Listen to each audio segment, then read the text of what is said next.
Au printemps 1960, après des années passées dans l'ombre, un homme vivant sous le nom de Ricardo Clément fut localisé et capturé dans un quartier calme de Buenos Aires. Il fut emmené en Israël lors d'une opération secrète qui allait marquer l'histoire. Il s'agissait d'Adolf Eichmann, SS Obersturmbannführer, ancien haut fonctionnaire du Sicherheitsdienst et officier logistique clé pendant le Troisième Reich. Le 29 mai 1960, à 16h45, Eichmann fut escorté dans une salle d'interrogatoire à Jérusalem, où commença le premier dialogue officiel. Il apparaissait modeste, vêtu de vêtements kakis et de sandales, ne portant aucun signe de son ancien statut. Pourtant, derrière lui se trouvaient des années de dossiers, d'ordres et de mémorandums. Avec sang-froid et clarté, il allait désormais répondre aux questions des enquêteurs. Ainsi commença une série d'interrogatoires qui allait mettre en lumière l'un des systèmes administratifs les plus complexes de l'Europe en guerre. Vous me reconnaissez, je suppose. Je suis le colonel Hofstetter de la police israélienne. Jawohl. Monsieur Eichmann, on me dit que vous êtes disposé, impatient en fait, à nous donner votre version de votre rôle dans le soi-disant Troisième Reich. Est-ce exact? Oui, c'est vrai. Vous êtes pleinement conscient que vous n'êtes soumis à aucune contrainte? Jawohl. Alors le capitaine Less restera ici avec vous et commencera à recueillir votre déposition. Je comprends que vous aurez besoin de certains documents. Au cours de votre déposition, le capitaine Less établira une liste des documents dont vous aurez besoin, et nous nous les procurerons dans la mesure du possible. C'est tout, je crois. Je crois que nous devrions commencer par votre curriculum vitae. Je suis né le 19 mars 1906 à Solingen, en Rhénanie. Mon père était comptable à la Société d'éclairage et d'énergie de Solingen. C'était plus ou moins le nom. En 1913, mon père fut muté à la Société d'éclairage et d'énergie de Linz, à Linz, sur le Danube, probablement dans le cadre d'un prêt accordé par l'AEG, Allgemeine Elektrizitätsgesellschaft ou General Electric, a donné naissance à cette société autrichienne, dont il a été directeur commercial jusqu'en 1924. En 1914, mon père a déménagé sa famille en Autriche. À partir de 1914, j'ai donc vécu à Linz, sur le Danube, en Haute-Autriche, avec mes parents et mes frères et sœurs. Si on remontait un peu en arrière, comment s'appelait ton père? Le nom de mon père était Adolf Karl Eichmann. Le nom de ma mère était Maria Eichmann, née Schäferling. Quels autres enfants étaient présents? Mon père s'est marié 2 fois. Ma première mère est morte en 1916. Elle lui a donné 5 enfants. Celui qui m'a suivi était Émile, de 2 ans mon cadet. Il est né en 1908? Je le crois, Herr Hauptmann, car le suivant, Helmut, avait 3 ans de moins que moi. Il a été tué à Stalingrad pendant la guerre. La suivante était une sœur, Irmgard. Elle a 4 ou 5 ans de moins que moi, je crois. Vous souvenez-vous de la date exacte de naissance de votre sœur? Je n'ai vu aucun de mes frères et sœurs depuis 18 ans. Le frère suivant issu de ce mariage était Otto, notre cadet. La succession rapide des naissances a été responsable de la mort prématurée de ma première mère. En 1916, mon père s'est remarié. Sa seconde épouse était une protestante très stricte et religieuse. Êtes-vous affilié à une confession religieuse? J'ai appartenu à l'église évangélique jusqu'en 1937. Puis je l'ai quittée. Après cela, au cours des 15 années qui ont suivi 1945, au cours desquelles j'ai acquis de nouvelles connaissances, après cette période, j'y suis retourné intérieurement, mais je n'y ai pas adhéré officiellement, car je me sentais mal à l'aise, principalement à cause de mon père, qui était un homme très religieux. Il a été pendant de nombreuses années ancien honoraire de la congrégation évangélique de Linz. Il est décédé le 5 février de cette année. Vous avez également appartenu à la Young Men's Christian Association pendant un temps? Je me suis inscrit très jeune. Toute la famille était emmenée à l'église le dimanche matin à 9h et, après la messe ou le dimanche après-midi, nous allions au YMCA.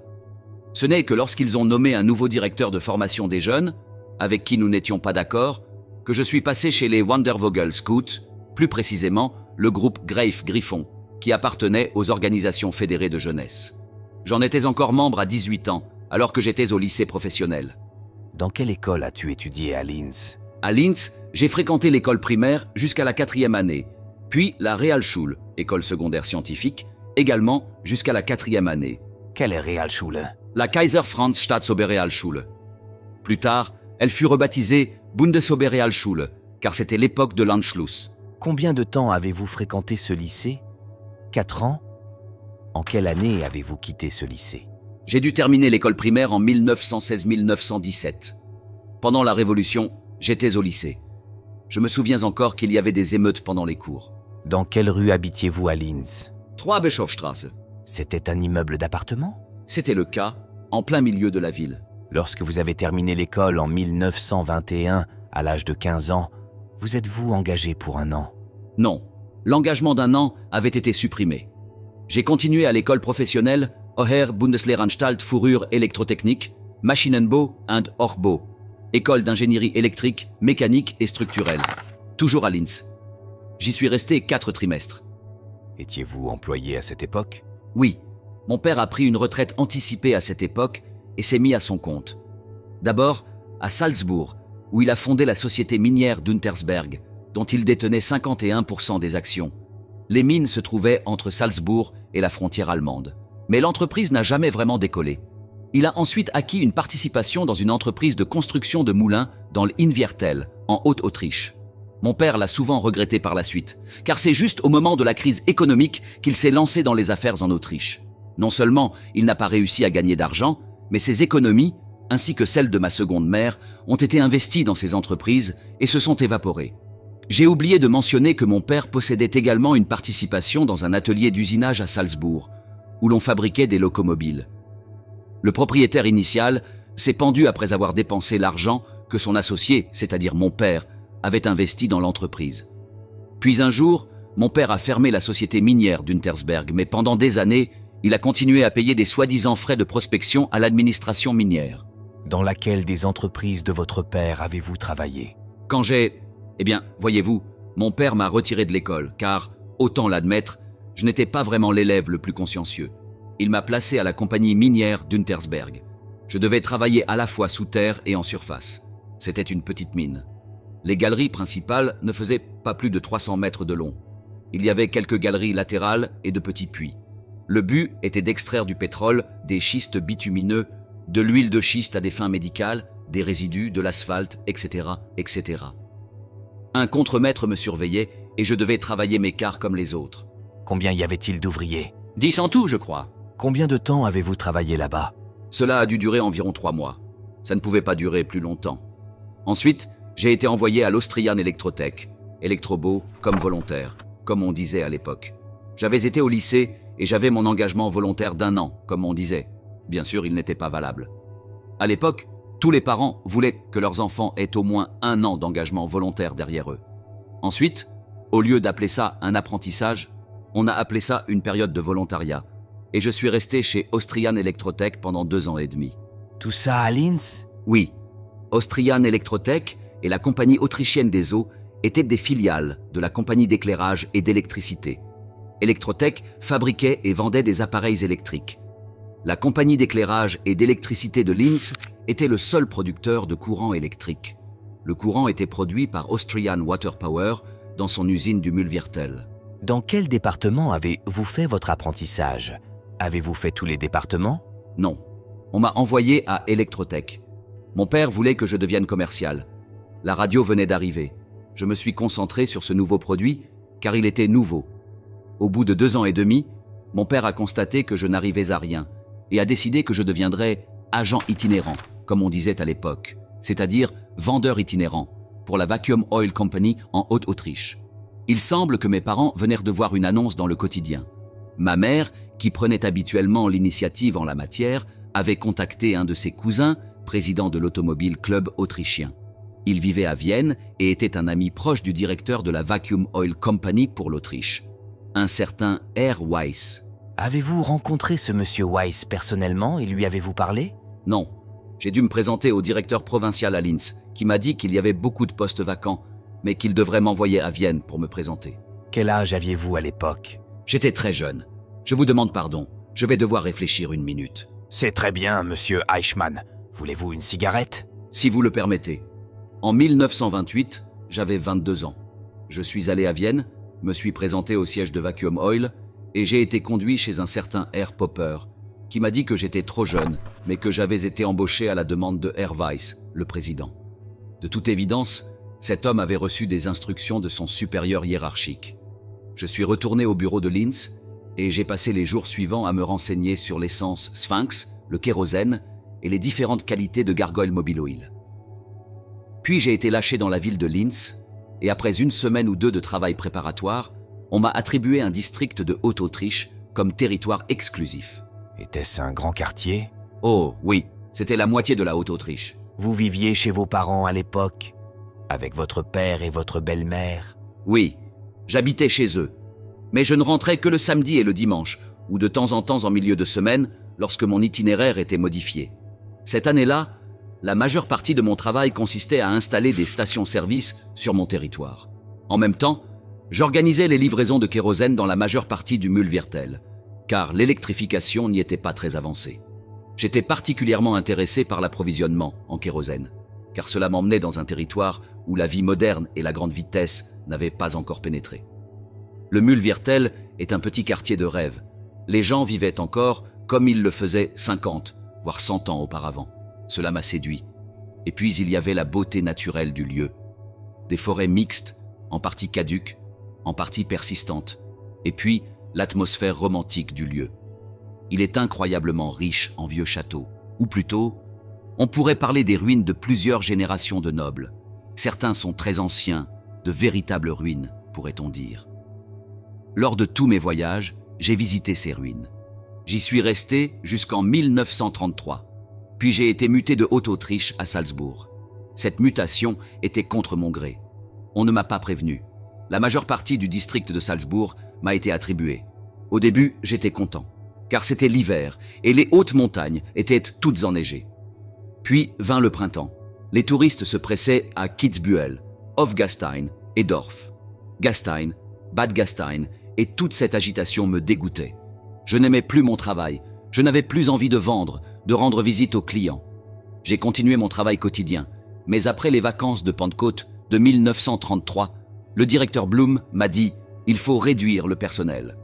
Il m'a dit que j'étais le seul vendeur célibataire et que c'était pour ça qu'il m'avait dragué. On m'a donc donné mon congé. C'était en 1933, après les vacances de Pentecôte. Personnellement, j'étais content d'être licencié. Mais mes parents n'étaient pas contents. On m'a donné 5 mois de salaire, un pour chaque année passée dans l'entreprise. Et qu'avez-vous fait après votre retour à Linz? Je suis resté chez mes parents et j'ai essayé de réfléchir à la suite. Les entreprises industrielles de mon père avaient toutes échoué.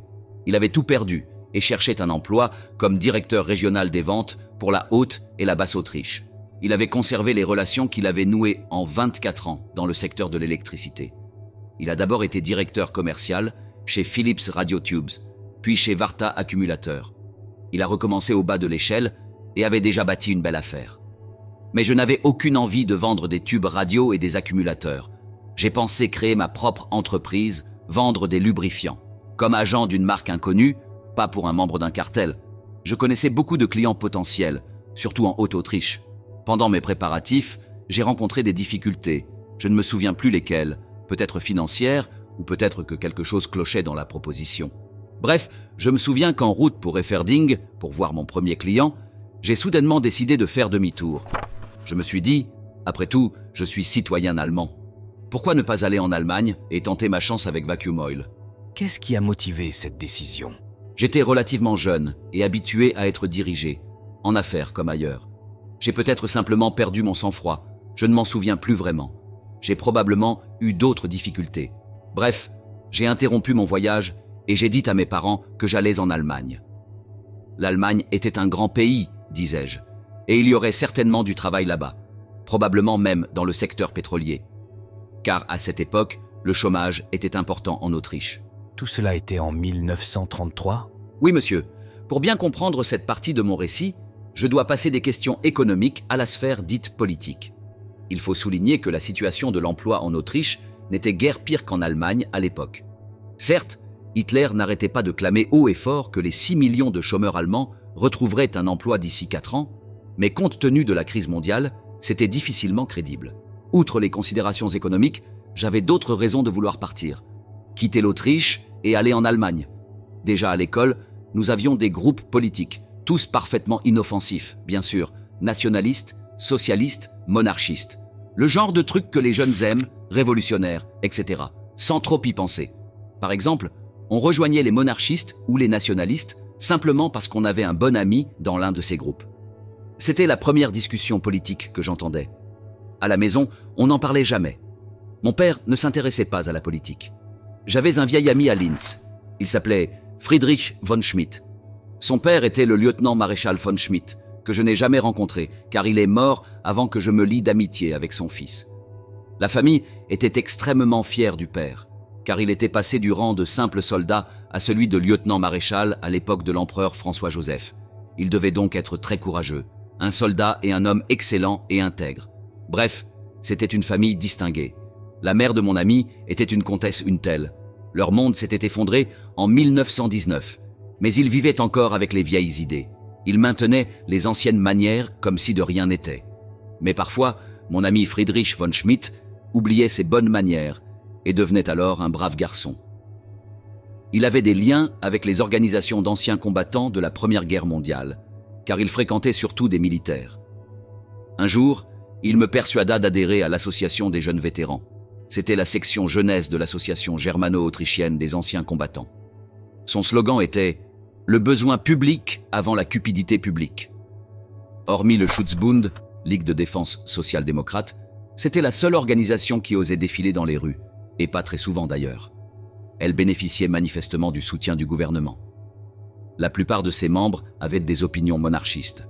Certains étaient d'orientation chrétienne, et seule une minorité, en voie de disparition, était nationaliste. Le national-socialisme était encore inconnu. Donc la plupart d'entre vous étaient fidèles à l'Autriche. Nous, les jeunes, prenions parfois le tramway pour Kleinmünchen, une banlieue de Linz. Une organisation de tireurs d'élite y avait un champ de tir.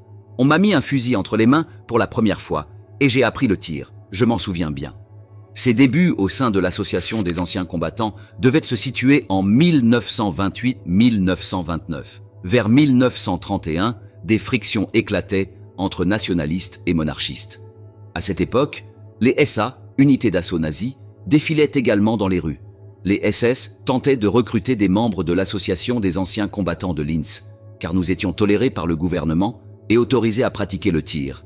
Et à l'époque, les SS n'y voyaient aucune objection.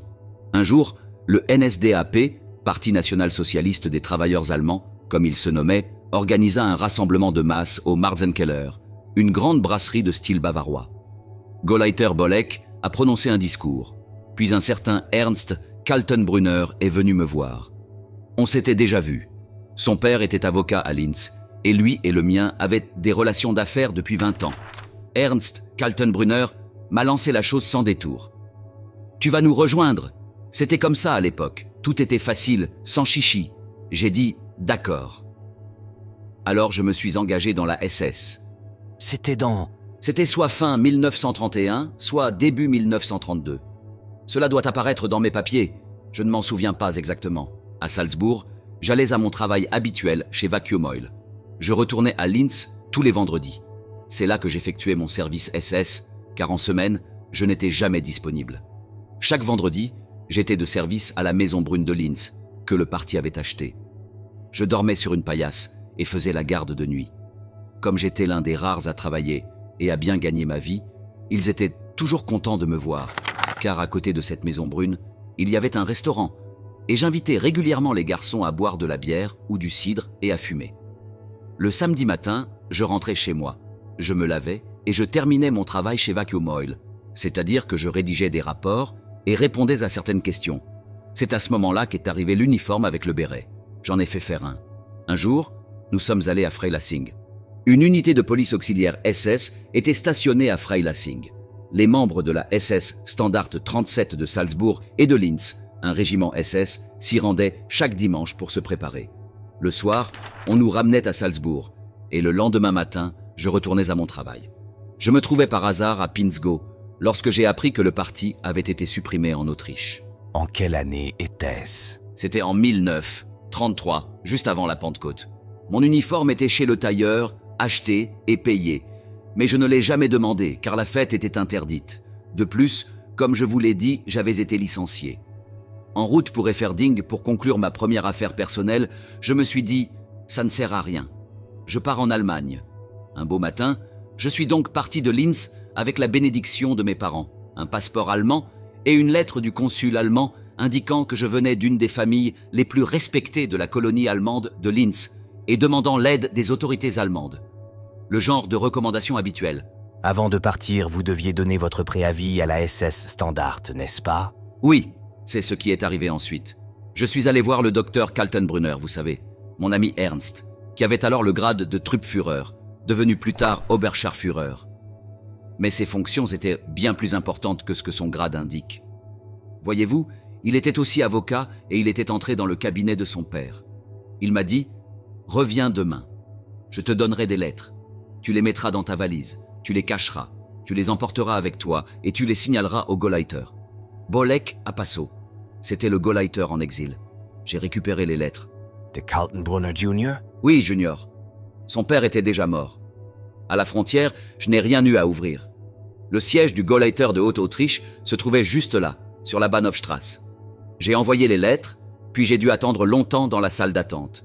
Finalement, j'ai été conduit au Gauleiter, Bolek. Je lui ai expliqué pourquoi j'étais venu et je lui ai demandé s'il savait comment intégrer Vacuum Oil, la branche bavaroise de la Vacuum Oil Company. Il m'a dit que ce serait mieux si je jouais aux soldats un moment. Il était grand temps que j'apprenne à marcher. Je me suis dit, bon, je serai soldat. Je n'avais personne à nourrir. Alors ils m'ont envoyé à Kloster, Lechfeld. Était-ce une école ou un poste militaire? C'était un grand centre d'entraînement datant de la Première Guerre mondiale, établi par l'ancienne armée. Il y avait des casernes, en grand nombre, et à proximité se trouvait un monastère et une brasserie. Ces casernes n'étaient pas neuves, et il y avait aussi une grande cantine. La police bavaroise était chargée de notre entraînement. Nous étions tous connus sous le nom de Légion autrichienne. Lechfeld était à la fois un camp SA et SS? Exact. Il y avait un Sturmbahn, bataillon complet de SS, 3 Sturm, compagnie, mais probablement plus de 500 hommes, et probablement beaucoup plus de SA. On dispensait un entraînement. En pratique, il n'y avait que 2 branches de service, l'infanterie et le génie. Le génie recevait une formation de troupe de choc. Le médecin effectuait toute la sélection. Les plus costauds allaient à la troupe de choc, les autres à l'infanterie. Je suis allé à la troupe de choc, car j'étais plus fort qu'aujourd'hui. On nous entraînait principalement au combat de rue. Comme mon écriture était plutôt correcte, on m'a immédiatement nommé sergent-chef de compagnie, et je devais tenir les registres de tir. En plus de notre entraînement militaire, nous marchions des heures chaque jour sur le terrain d'exercice, en préparation du congrès du parti. Plus tard, probablement en octobre 1933, j'ai reçu l'ordre de me présenter à un Sturmbannführer, Pichel à Passau. Il était chef de l'équipe de liaison du Reichsführer SS à Passau. Son équipe de liaison, composée de 8 voire 10 hommes, patrouillait régulièrement la frontière entre l'Autriche et la Bavière, en collaboration avec la police des frontières. À cette époque, des fugitifs traversèrent la frontière entre l'Autriche et l'Allemagne, de jour comme de nuit, et il fallait s'en occuper. Ceux qui étaient membres de la SA ou de la SS étaient envoyés à la Légion autrichienne. Parallèlement, du matériel de propagande était introduit clandestinement de Bavière en Autriche. La mission était monotone, mais j'aimais ça, car elle me faisait traverser la forêt bavaroise, qui ressemble beaucoup aux forêts du Mühlviertel, ma deuxième patrie. Je ne me souviens absolument pas de ma première patrie. Au fond de moi, je suppose que c'est l'Autriche. Je m'y sentais très bien.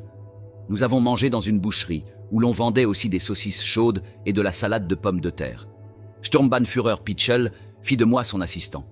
J'étais autorisé à gérer les petites affaires sous ma propre responsabilité. Il me donnait une petite somme d'argent, 50 marks à la fois, je crois, avec laquelle j'achetais les repas de tous les hommes concernés, du savon et tout le reste, et on réglait les comptes après. On me confiait aussi la rédaction de lettres et de rapports au quartier général des SS à Munich. C'était une existence monotone et paresseuse, et j'étais quasiment certain que M. von Pichel avait des intérêts personnels à Passau. C'était un homme qui aimait la vie, il avait de bonnes manières, et il me semblait que certaines dames de Passau lui prenaient beaucoup de temps. À proprement parler, le travail de l'état-major de liaison était inutile. Les supérieurs s'en rendirent compte après un certain temps, car après Noël 1934, l'état-major fut dissous et nous fûmes tous envoyés à Dachau. À cette époque, j'avais une étoile sur mon insigne de col. Autrement dit, j'étais Unterscharführer, ou sergent. Et que s'est-il passé à Dachau? Là, la discipline militaire était stricte. Je n'avais jamais rien vu de tel jusqu'alors. Nous étions un bataillon du régiment Deutschland, entièrement composé d'Autrichiens. Nos quartiers se trouvaient à l'extérieur du camp de concentration, dans un immense hangar en fer et en béton, autrefois utilisé pour le stockage des munitions. Nous dormions dans des couchettes à 3 étages. Le camp de concentration était gardé par des SS bavarois. Ils portèrent la tête de mort sur leur col. Nous, les Autrichiens, les appelions « tête de mort ». Notre col portait le symbole runique double S avec le chiffre 1. Qui étaient vos commandants là-bas? Notre commandant était un major de la police prussienne, reconverti en officier SS. Les commandants de compagnie étaient des Hauptsturmführer, auparavant capitaines de la police prussienne. Lors des parades, les commandants conduisaient leurs unités à cheval. Nous étions tous des fantassins. On nous donnait un entraînement militaire régulier, le même que dans la Reichswehr. Pas de cette absurdité des troupes de choc que nous avions subies à Lechfeld. Une discipline militaire stricte était de mise. J'y suis resté jusqu'en septembre 1934. Peu de temps auparavant, j'avais entendu dire que le SD Sicherheitsdienst, ou service de sécurité du Reichsführer, recrutait des hommes ayant une expérience militaire. Les hommes ne pouvaient te parler d'autre chose, car beaucoup d'entre eux étaient insatisfaits de la dure vie militaire. Cela ne me dérangeait pas. Ce qui me gênait, c'était la monotonie. Laissez-moi vous raconter une anecdote pour montrer à quel point la rigueur de l'entraînement me dérangeait peu. Je la racontais plus tard aux officiers et aux sous-officiers sous mes ordres. C'était encore à Lechfeld. Une punition courante, plus tard interdite, consistait à nous faire ramper dans les joncs et sur le gravier. La première fois que cela s'est produit, certains hommes sont allés en congé maladie et se sont fait déclarer inaptes au service. Pensant que nous étions traités injustement, j'ai serré les dents et j'ai persisté. On m'avait arraché la peau des coudes, mais je ne les avais pas bandés. Après le déjeuner, il a fallu reprendre le travail. Les morceaux de plâtre que j'avais collés sur mes blessures ont été grattés en 1 minute. Je n'avais plus aucune peau aux coudes, mais j'ai tenu bon. Comme ça, j'ai attiré l'attention et j'ai obtenu une promotion. Ce n'est donc pas la vie difficile à Dachau qui m'a fait réfléchir. Comment vais-je m'en sortir ? C'était la monotonie écrasante. Quand j'ai appris que le SD du Reichsführer prenait des hommes, je me suis dit « ça me va ». Le Reichsführer SS était Heinrich Himmler. C'est vrai. Je me suis dit « je serai là, au cœur de l'action. Je devrais garder les yeux ouverts. Je verrai toutes sortes de choses. Je serai ici, là, partout. » J'ai demandé un laissez-passer pour Munich. Motif. Demander l'admission au SD. Ils m'ont fait remplir un questionnaire. J'ai ensuite été renvoyé à Dachau. Pendant longtemps, je n'ai eu aucune nouvelle et j'ai cru que ma candidature avait été rejetée. Qu'avez-vous pensé du fait de refuser aux Juifs le droit d'être citoyens allemands? Quand j'ai rejoint le NSDAP, je n'ai pas donné à ces détails, une pensée. Et ces détails n'ont jamais été discutés entre les soi-disant camarades. Avez-vous lu le mythe du XXe siècle de Rosenberg? Non, je ne l'ai pas lu. À vrai dire, je n'ai jamais lu de livre sur le national-socialisme, ni avant ni après. Avant d'entrer au SD, je ne lisais pas du tout, aux grandes dames de mon père, qui me faisait souvent remarquer qu'il avait une excellente bibliothèque à la maison, avec tous les classiques qu'il avait accumulés au cours de sa vie, manifestement sans but. Quand j'étais au SD, ce n'étaient pas ces livres-là que je lisais, mais d'autres, comme je vous l'ai déjà dit en partie. Je lisais spécifiquement des livres juifs. Je lisais des livres sur la franc-maçonnerie. Je doute d'avoir lu d'autres livres pendant tout ce temps. Des romans, par exemple. Je n'ai jamais lu de romans policiers, ni de romans d'amour de ma vie, et je n'en lis toujours pas. Ces livres que vous avez lus sur les Juifs étaient-ils critiques? Je ne lisais que des livres écrits par des Juifs. Aucun autre ne m'était utile dans mon bureau. Mon esprit n'était obscurci par aucune connaissance antérieure. Saviez-vous qu'Hitler a accusé les Juifs d'avoir causé la défaite de l'Allemagne lors de la Première Guerre mondiale? À cette époque, j'appartenais à la catégorie des gens qui ne se font pas d'opinion personnelle. Avez-vous lu les protocoles des sages de Sion? Non, je ne l'ai pas fait, mais j'en ai entendu parler, et je ne pouvais pas imaginer ce que cela pouvait être. Quand j'ai demandé Mildenstein et lui l'ont décrit comme une ordure, j'ai accepté cette opinion, et je m'en suis débarrassé plus ou moins dans les mêmes termes, je m'en souviens clairement, à l'école SD de Brno. Quand avez-vous quitté l'église évangélique? Cela devait être en 1937. À cette époque, en 1935, je crois, il était devenu à la mode pour les membres du SD de démissionner du parti, de l'église bien sûr. Mais en matière de religion, je refusais toute pression. En partie parce que j'avais toujours été profondément ancré dans l'église. notamment parce que mon père avait été ancien de la congrégation évangélique de Linz pendant des années. Et je ne voulais pas faire ça à mon vieux père. D'ailleurs, je me disais, surtout pendant les années où je lisais des ouvrages scientifiques sur la religion au SD, je me disais, c'est une décision qui mérite réflexion. Et en 1935, je me suis marié à l'église, malgré les efforts pour m'en dissuader. On ne m'a rien interdit, on s'est juste moqué de moi. Ma femme elle-même ne se serait pas mariée autrement, car elle est issue d'une famille paysanne, religieuse, profondément catholique. Alors pourquoi es-tu parti? J'en suis venu de plus en plus à la conclusion que Dieu ne peut pas être aussi petit que dans les récits bibliques. Je pensais avoir trouvé ma propre croyance. Et j'ai lu Schopenhauer, qui dit que la voie de la foi religieuse est plus sûre et que la voie de la liberté est une voie dangereuse, que l'individu doit perpétuellement trouver par lui-même. Je me suis dit, le Dieu en lequel je crois est plus grand que le Dieu chrétien. Parce que je crois en un Dieu grand et puissant, qui a créé l'univers et le maintient en mouvement. Personne ne m'a influencé. Ma femme a essayé de me retenir, mais j'ai ensuite cessé de lui parler de mon travail. Et un beau jour, je suis allé au tribunal et j'ai fait modifier mon casier judiciaire. Avez-vous rejoint l'église allemande? Non, j'ai quitté l'église de mon plein gré, non pas parce que c'était la chose à faire, ni parce que quelqu'un m'y a obligé. Et je n'ai rejoint aucune autre église. Dans vos registres officiels, votre religion est déclarée théiste. Cela ne s'applique-t-il pas à l'église allemande? Tous ceux qui quittèrent l'église à cette époque se disaient théistes, parce qu'ils devaient s'appeler d'une certaine manière. Étiez-vous un SS loyal et inconditionnellement obéissant? Oui, je peux dire que oui. J'avais prêté serment et j'obéissais aux ordres. Les premières années, je n'ai eu aucun conflit intérieur d'aucune sorte. J'étais assis à mon bureau et je travaillais. Mon allégeance inconditionnelle, absolue, a changé lorsque la prétendue solution à la question juive est devenue plus violente. Enfin, lorsque les gazages et les fusillades ont commencé. Je ne l'ai pas caché et j'ai dit, oui, je crois l'avoir dit, à mon supérieur, le Gruppenführer Müller. J'ai dit, c'est-à-dire j'ai dit. Ce n'est pas ce que j'imaginais. Ce n'est probablement pas ce que nous imaginions, car ce n'est pas une solution politique. Nous parlions encore d'une solution politique. Jusque-là, c'était la ligne établie. Mais ce n'était pas une solution politique. Et puis Dans quels termes avez-vous exprimé cette opinion? J'ai dit exactement les mêmes mots que je viens de dire, la même phrase, quand je suis revenu de Minsk et que j'ai vu ce qui se passait. Et de Chelm et de ces endroits, c'est ce que j'ai dit. Avez-vous soutenu inconditionnellement la philosophie nationale socialiste? Oui et non. Durant ces années-là, les premières années, je ne pensais pas à la philosophie nationale socialiste ni à ce genre de choses.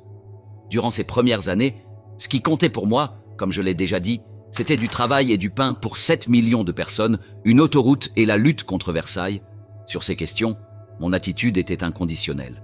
Et plus tard, lors de mon service militaire, c'était pratiquement le service militaire, et au début, ça m'a plu, jusqu'au moment où j'ai voulu m'en aller dans le secteur privé. Mais je me suis retrouvé derrière un bureau. Et dans ce travail de bureau, monsieur le capitaine, d'abord, on ne vous a pas sollicité. Et ensuite, vous n'avez pas perdu votre temps à réfléchir à une allégeance inconditionnelle, à une loyauté inconditionnelle, parce que vous vous êtes jeté à corps perdu dans votre travail. En d'autres termes, vous étiez un national-socialiste convaincu, un SS loyal, fidèle au serment que vous aviez prêté. Comment expliquez-vous alors votre affirmation selon laquelle vous n'avez jamais haï les Juifs et n'avez jamais été antisémite? C'est vrai, monsieur le capitaine. J'aurais certainement eu des conflits plus tôt, à Dachau, si par exemple, au lieu d'être dans le bataillon SSS1, dans la SS autrichienne, j'avais été derrière les barbelés, comme gardien de camp de concentration. Mais comme je n'ai eu aucun contact avec ce genre de choses pendant de nombreuses années, je ne m'en suis pas soucié, parce que je n'avais pas à les vivre. Mais vous deviez avoir des opinions anti-juives, parce qu'elles étaient obligatoires. Une grande partie du programme concernait les Juifs. Mais pas au début, monsieur le capitaine. Au début, le problème juif n'était pas le problème principal. Ce qui nous intéressait en Autriche, c'était le travail et le pain, la liberté, la fin de la servitude. Mais la haine des Juifs n'était-elle pas un leitmotiv qui traversait tout le Mein Kampf d'Hitler? C'est possible. Je vous l'ai dit, je ne l'ai jamais lu attentivement. Je ne l'ai jamais lu en entier. Je n'en avais pas besoin. Oui, monsieur le Hauptmann, bien sûr, il y avait de la haine des Juifs. Mais à l'époque, beaucoup de membres du parti avaient des parents juifs, par le sang ou par alliance. J'ai moi-même connu un SS Scharführer qui était juif. Quel était son nom? Je ne sais pas.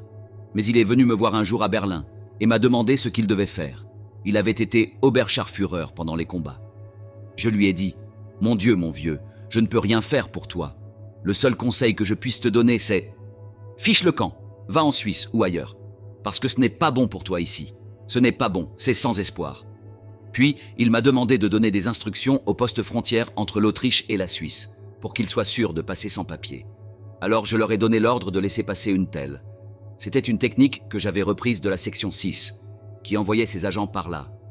J'avais adopté cette technique. En tant que SS loyal, n'auriez-vous pas dû le dénoncer? Oui, j'aurais dû. Je n'aurais pas dû laisser mon propre cousin quitter le pays, et je n'aurais pas dû laisser les Juifs émigrer en Hongrie sans être inquiétés. Il m'a semblé, pardonnez-moi si je donne mon avis personnel, que j'étais trop tatillon de rapporter ces petites choses que je faisais à côté. À Vienne, par exemple, j'ai laissé sortir un couple juif pour rendre service à mon oncle, qui m'a rappelé qu'il m'avait aidé à trouver un emploi à la Vacuum Oil Company, où j'avais toujours été bien traité. Même si Popper, le président, était juif, tout comme Weiss, le vice-président, et peut-être Kanhauser, le directeur de Linz, et certainement Blum, le directeur de Salzbourg. Vous souvenez-vous du nom de ce couple juif? Je ne sais pas. Non, je ne sais pas. Vous dites avoir remis un rapport détaillé à vos supérieurs après votre voyage en Palestine. Je ne me souviens plus aujourd'hui de ce que j'ai écrit, car l'impossibilité de visiter Israël, c'est-à-dire ce qui était alors la Palestine, a vidé tout l'intérêt de la mission. Et il est possible que le rapport n'ait pas été rédigé par moi, mais par Hagen, mon supérieur. Oui, il me revient à l'esprit maintenant. Ce n'est pas moi, c'est Hagen qui l'a écrit. Si Hagen l'a écrit... J'ai dû le signer aussi, oui. Vous avez également dit que vos sympathies allaient davantage aux Juifs qu'aux Arabes. Est-ce vrai? C'est vrai. Et à Haïfa, je n'ai pas choisi un chauffeur de taxi arabe. J'ai choisi un chauffeur de taxi juif pour m'emmener au Mont Carmel. En juin 1939, le docteur Lowenherz est venu vous voir à nouveau pour se plaindre de l'expulsion des Juifs de leur maison. Des logements absolument inhospitaliers leur étaient assignés, et les Juifs étaient battus s'ils s'aventuraient dans les quelques parcs qui leur étaient réservés. Le docteur Lowenherz vous a supplié d'agir. Les logements, bien sûr, ne relevèrent pas de mon domaine, ni les coûts dans les parcs. Mais vous voyez, il est venu me voir avec tous ces problèmes.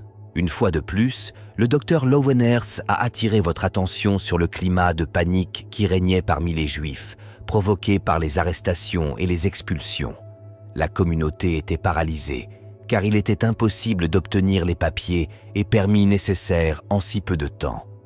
Les Juifs les plus désespérés, sujets polonais ou apatrides, tentaient de quitter illégalement le territoire allemand pour se réfugier en Pologne ou en Belgique.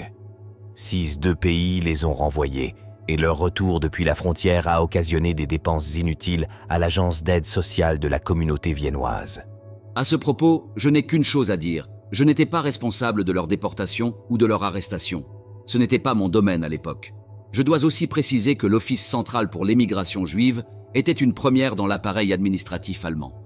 Cela nous a amené de nombreux visiteurs de divers départements du soi-disant Ancien Reich venus à Vienne exprès pour cela. Heydrich, alors chef de la police de sécurité, est également venu. La soi-disant nuit de cristal du Reich, je ne sais pas comment l'appeler autrement, a eu lieu pendant la période où cet office central était actif. Vous souvenez-vous exactement quand? Je regrette de ne pas le savoir. Je crois que c'était en automne, en 1938. Les incidents de cette nuit-là n'étaient pas imputables à la police ou au SD. Je me souviens encore d'être allé dans la commune le lendemain pour me faire une idée des dégâts, car cela aussi a eu un effet très négatif sur l'émigration. Je revois encore un certain Oberführer ou Brigadeführer de la SS générale prendre une machine à écrire, et avant même que je puisse lui demander s'il était censé exercer des fonctions de police, la machine s'est écrasée par terre. Une destruction insensée. Je lui ai dit que j'étais le chef du bureau central. Il m'a alors traité de... Il a utilisé un mot obscène. Je lui ai dit que les ordres du gouvernement étaient de ne pas entraver l'émigration de quelque manière que ce soit, et que je le dénoncerais à mon supérieur, le chef de la police de sécurité et du SD. Puis il m'a mis à la porte. J'ai fait le rapport. Qu'en est-il advenu? Je l'ignore. Après cette nuit-là, nous avions plus de travail que jamais. Au moment de mon transfert à Prague, le nombre de Juifs émigrés d'Autriche s'élevait à 150 000. Au total, je crois me souvenir, ce chiffre s'élevait à 224 000 ou 234 000. Au printemps 1939, le soi-disant protectorat de Bohême-Moravie fut établi. Le docteur Stalecker, promu entre-temps SS Oberführer, fut envoyé de Vienne en sa qualité d'inspecteur de la police de sécurité et du SD pour prendre le commandement de la police de sécurité et du SD de Prague. J'étais sûr qu'une fois que le docteur Stalecker aurait pris ses nouvelles fonctions, il organiserait mon transfert à Prague au plus vite. Vers avril 1939, je reçus l'ordre de me rendre à Prague. Au début, j'hésitais à quitter Vienne. Quand on a créé un tel bureau, on n'aime pas l'abandonner. Je n'ai eu aucun problème avec les fonctionnaires juifs. Et je ne pense pas qu'aucun d'entre eux se serait plaint de moi, même aujourd'hui. Je ne le crois certainement pas, car ils savaient que je n'étais pas antisémite. Je n'ai jamais été antisémite et je ne l'ai jamais caché. Je ne cherche pas à me vanter. Je tiens simplement à dire que notre collaboration au bureau central était plutôt professionnelle. Enfant, à l'école primaire, j'avais un ami juif et la dernière fois que nous nous sommes rencontrés, nous sommes allés nous promener ensemble sur la Landstrasse à Linz. J'avais déjà l'insigne du parti à ma boutonnière et il n'y a prêté aucune attention. Pendant ce temps, le Hauptsturmführer Rolf Günther et le futur Hauptsturmführer Alois Brunner reprit la direction du bureau central de Vienne. Je n'y étais plus responsable, mais seulement à Prague. Le bureau central de Prague était beaucoup plus petit que celui de Vienne, mais le système était identique. Les fonctionnaires des organisations juives pragoises allaient à Vienne et les fonctionnaires des organisations juives viennoises à Prague. De cette façon, je n'avais pas besoin d'intervenir. Prague suivait simplement l'exemple de Vienne. Cela seul permit un démarrage en douceur, même si je dois dire qu'il n'y avait personne à Prague avec l'énergie du docteur Löwenherz, loin de là. Les Pragois étaient plus calmes et plus détendus, et c'est pourquoi aucun des deux camps n'obtint le même succès qu'à Vienne. Mais il est aussi possible qu'il soit trop tard pour que nos missions étrangères puissent accomplir beaucoup de choses, car dans de nombreux endroits, la majeure partie de la crème avait été écrémée par nos agents basés à Vienne. De ce point de vue, les hommes de Prague eurent la vie plus dure. À Prague également, un fonds d'émigration fut créé.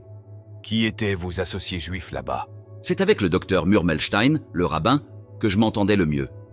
Il y avait aussi un docteur Weinmann et un certain R. Epstein, je crois qu'il s'appelait Epstein. C'était peut-être leur accent tchèque qui nous empêchait, comment dire, d'entrer en contact. Rien qu'avec le docteur Murmelstein, cela n'a pas pris longtemps. Plus tard, c'est lui, le docteur Weinmann, et quelques autres fonctionnaires des organisations juives qu'ils avaient eux-mêmes choisis qui ont créé Theresienstadt. J'ai entretenu de bonnes relations personnelles avec le docteur Stalecker, qui allait au-delà de nos heures de service. Nous nous rencontrions en privé le dimanche matin et, bien sûr, nous avons discuté, entre autres, de la possibilité d'une solution, une solution politique, car ce fut le début et la fin de toute ma carrière au SD. Theresienstadt, où, comme l'avait décidé le gouvernement du protectorat, les Juifs de Bohême et de Moravie devaient être concentrés, était bien trop petite pour cela. Donnez aux Juifs un territoire autonome, et tout le problème sera résolu à la satisfaction de tous. Tant que les Britanniques seront en Palestine et que l'immigration sera strictement limitée, un autre territoire devra être libéré.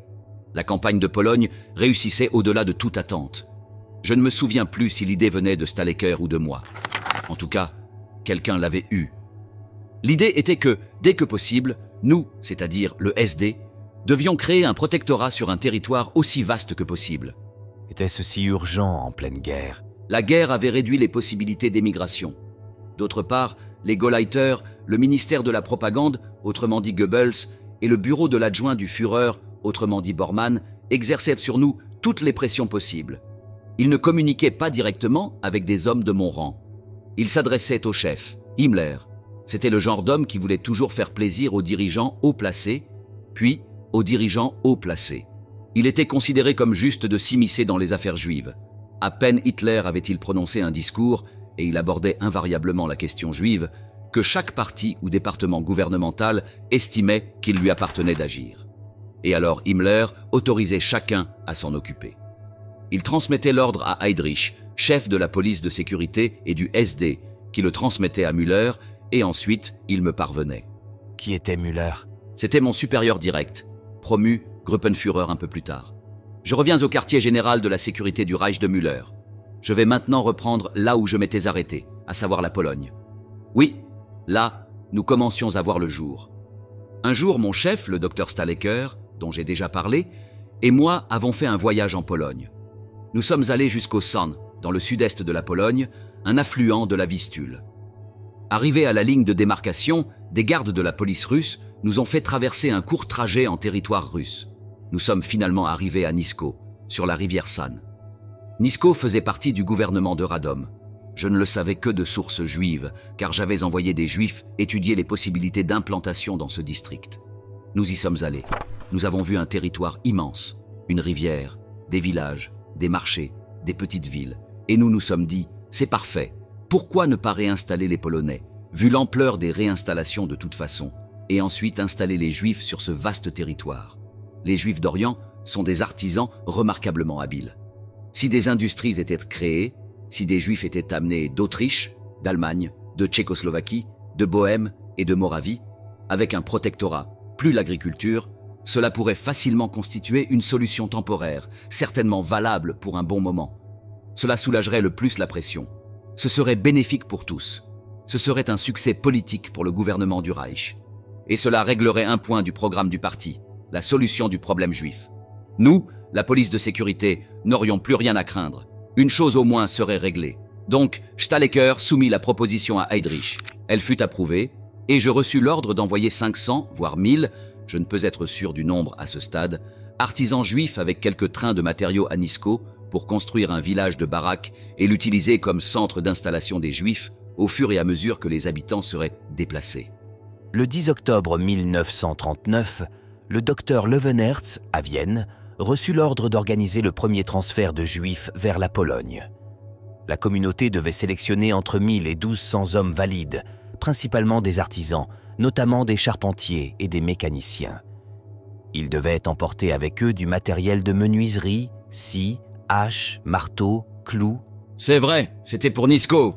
Et de la nourriture pour 3 ou 4 semaines. Le rapport précise ensuite que le docteur Löwenherz a demandé l'autorisation de voir le SS Hauptsturmführer Eichmann et de lui faire part de ses appréhensions. C'est vrai. À propos de cet envoi de Juifs vers la Pologne. C'est vrai. Le 27 octobre, le docteur Löwenherz rencontra le Hauptsturmführer Eichmann. Bien sûr, dit-il, la communauté comprit qu'elle devait accomplir les missions qui lui étaient assignées. C'est vrai. Mais il rencontra des difficultés parmi la population juive. Alors que les préparatifs battaient leur plein, le poste de gouverneur général fut créé en la personne de Frank. Nous l'appelâmes le Frank polonais pour le distinguer de K.H. Frank, le secrétaire d'État à Prague. Ce fut le début d'une obstruction musclée. Un grand bras de fer s'installa. Frank fit grand bruit à Berlin. Il voulait résoudre sa propre question juive et il ne voulait pas qu'aucun juif ne soit envoyé à son gouvernement général. Ceux qui étaient présents durent partir immédiatement. Frank ordonna au SS Brigadeführer Streckenbach, commandant de la police de sécurité et du SD à Cracovie, m'a ordonné de m'arrêter dès que j'aurais mis les pieds au gouvernement général. Streckenbach m'en a parlé. Il n'avait pas le droit de m'arrêter sans l'autorisation de son supérieur et la mienne, Heydrich. Dans sa colère, Frank avait probablement oublié ce fait. Cela a mis fin à notre rêve de solution temporaire. Au début d'octobre 1939, je crois que c'était Hauptsturmführer Günther, mon représentant permanent au bureau central de Vienne, et moi avons reçu l'ordre télégraphique de nous présenter au futur SS Gruppenführer Müller, chef de la police secrète d'État, à Berlin. Je devais soi-disant informer Göring de la question juive. En réalité, Günther et moi avons été transférés à Berlin pour créer un bureau central pour l'émigration juive. J'ai souligné mon indisponibilité à Prague, et j'ai tenté de m'en échapper sous divers prétextes. Par exemple, je venais d'être transféré de Vienne à Prague. Ils n'ont ni accepté, ni refusé, et je commençais à croire que j'avais gagné. Mais quelques jours plus tard, je recevais un télégramme m'informant, cette fois explicitement, que je serais transféré à telle date. Après avoir délégué mes fonctions au protectorat, je me suis rendu à Berlin avec le Hauptsturmführer, Günther. Le siège qui nous avait été assigné se trouvait au numéro 116 de la Kurfürstenstrasse, je crois, dans un bâtiment ayant appartenu à une institution juive. Il y avait aussi un restaurant. L'endroit était un complexe d'escaliers de marbre et de salles immenses. Difficile d'imaginer quelque chose de plus inadapté à un local administratif, mais nous avons réussi à y installer un bureau. Petit à petit, nous avons fait venir de Prague et de Vienne les personnes nécessaires pour mettre en place un réseau de distribution similaire à celui qui fonctionnait déjà à Prague et à Vienne. Un doctor, Epstein, de l'Association des Juifs du Reich en Allemagne, Reichsvereinigung der Juden in Deutschland, c'était, je crois, le nom de l'organisation officielle, avait à peu près la même fonction à Berlin que le docteur Löwenherz à Vienne. Les services gouvernementaux concernés envoyèrent leurs délégués et le travail commença. Bien sûr, c'était tard. Je fais référence à l'arrêt de l'émigration qui allait devenir définitif avec le déclenchement de la guerre contre l'Union soviétique. L'émigration était déjà devenue extrêmement difficile et, à ma connaissance, la seule voie ouverte était celle du Sud, et aussi de l'Est, via la Roumanie. Au bureau central, en bref, nous tenions bon. L'ambiance était, je dirais, au découragement des deux côtés. Du côté des Juifs, car il était vraiment difficile de trouver des possibilités d'émigration dignes d'intérêt. De notre côté, car rien ne se passait et nous ne recevions aucun appel à notre bureau. Mais n'était-ce pas l'un de vos devoirs de débarrasser Vienne, au moins, des Juifs avant la fin de 1940 ? Pas seulement pour Vienne, monsieur le capitaine. On m'avait donné toutes sortes d'échéances et je devais agir en conséquence. À ce stade, je dois dire qu'il a toujours été facile de donner des ordres. Mais ces délais n'ont jamais été respectés, car la mise en œuvre de notre programme dépendait de nombreux facteurs qui dépassaient largement mon champ d'action. Permettez-moi maintenant de lire un extrait d'un rapport du bureau central de Vienne. Le 2 décembre 1939, le docteur Löwenherz a signalé au Hauptsturmführer Eichmann. Il a dû vous rendre visite à Berlin. Que le comité mixte de distribution américain l'avait informé que les devises étrangères. Permettez-moi de lire un extrait d'un rapport du bureau central de Vienne. Le 2 décembre 1939, le docteur Löwenherz rapporta au Hauptsturmführer Eichmann. Il a dû vous rendre visite à Berlin, que le comité conjoint de distribution américain l'avait informé que les devises ne seraient fournies que sur la base d'une émigration continue. Si, à partir de mars 1940, les envois de Juifs vers la Pologne reprenaient, les paiements cesseraient. Le Hauptsturmführer Eichmann autorisa le docteur Löwenherz à informer le joint que les expéditions vers la Pologne seraient arrêtées si le joint se déclarait prêt à fournir à la communauté des devises étrangères jusqu'à la fin de 1940, et si la communauté s'engageait à inciter un nombre correspondant de Juifs à émigrer, afin que le programme d'émigration puisse être liquidé d'ici la fin d'octobre 1940. J'ai communiqué ces conditions au docteur Löwenherz à Berlin. Dès lors, je n'ai plus rien fait au bureau de la police secrète d'État sans en avoir préalablement discuté avec le chef de la section 4. Je n'ai plus eu besoin de consulter l'inspecteur à Vienne, ni le commandant à Prague. J'ai certainement dû m'adresser à eux à ce moment-là. Heydrich, non pas oralement, mais par écrit, par l'intermédiaire du chef de la section 4.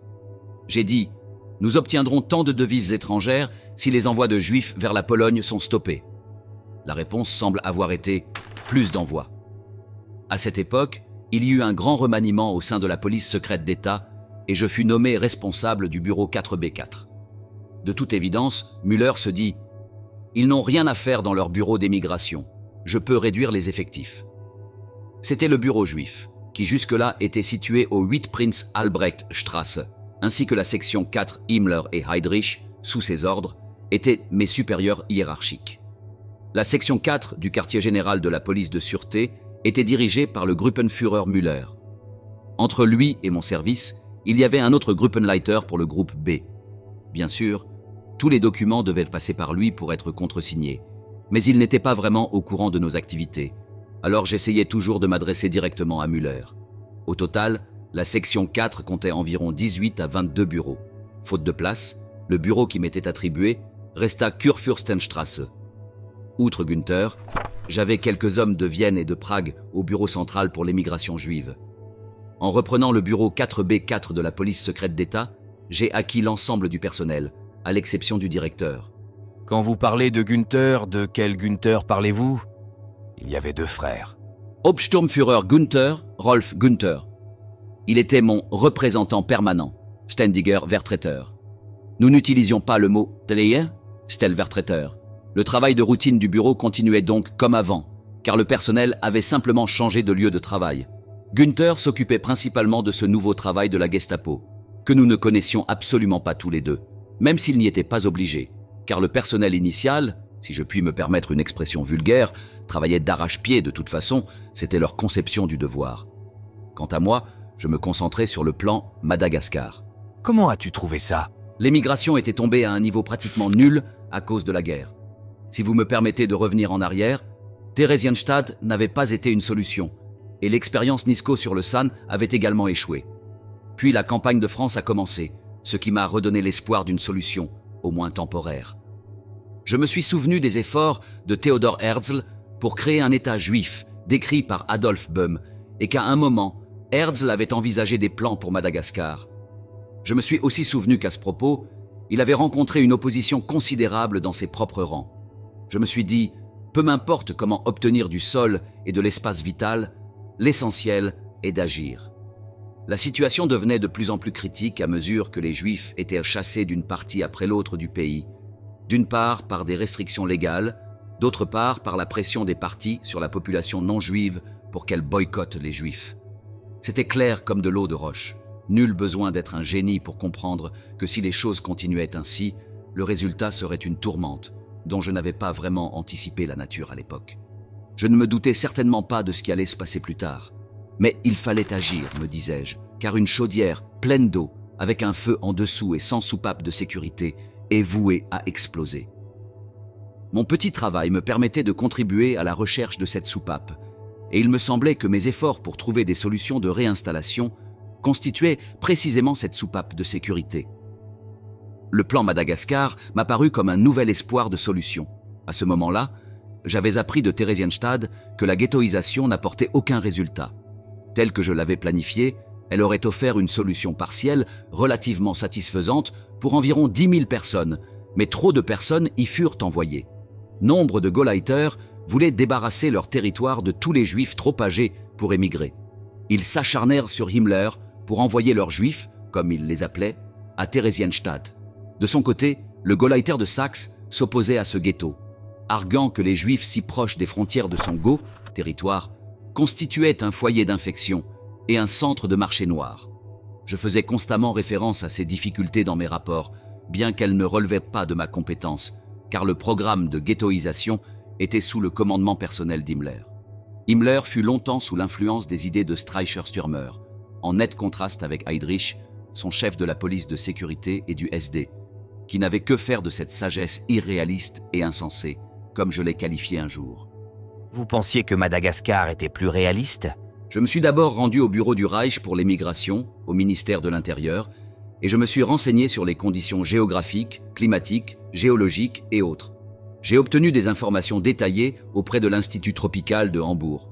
Et le tableau ne semblait pas trop défavorable. D'un point de vue juridique, j'avais en tête une région juive autonome de Madagascar. Jusque-là, j'avais toujours fonctionné comme une sorte d'assistant spécialisé, caché derrière le dos imposant d'un supérieur. À Berlin, la situation a changé.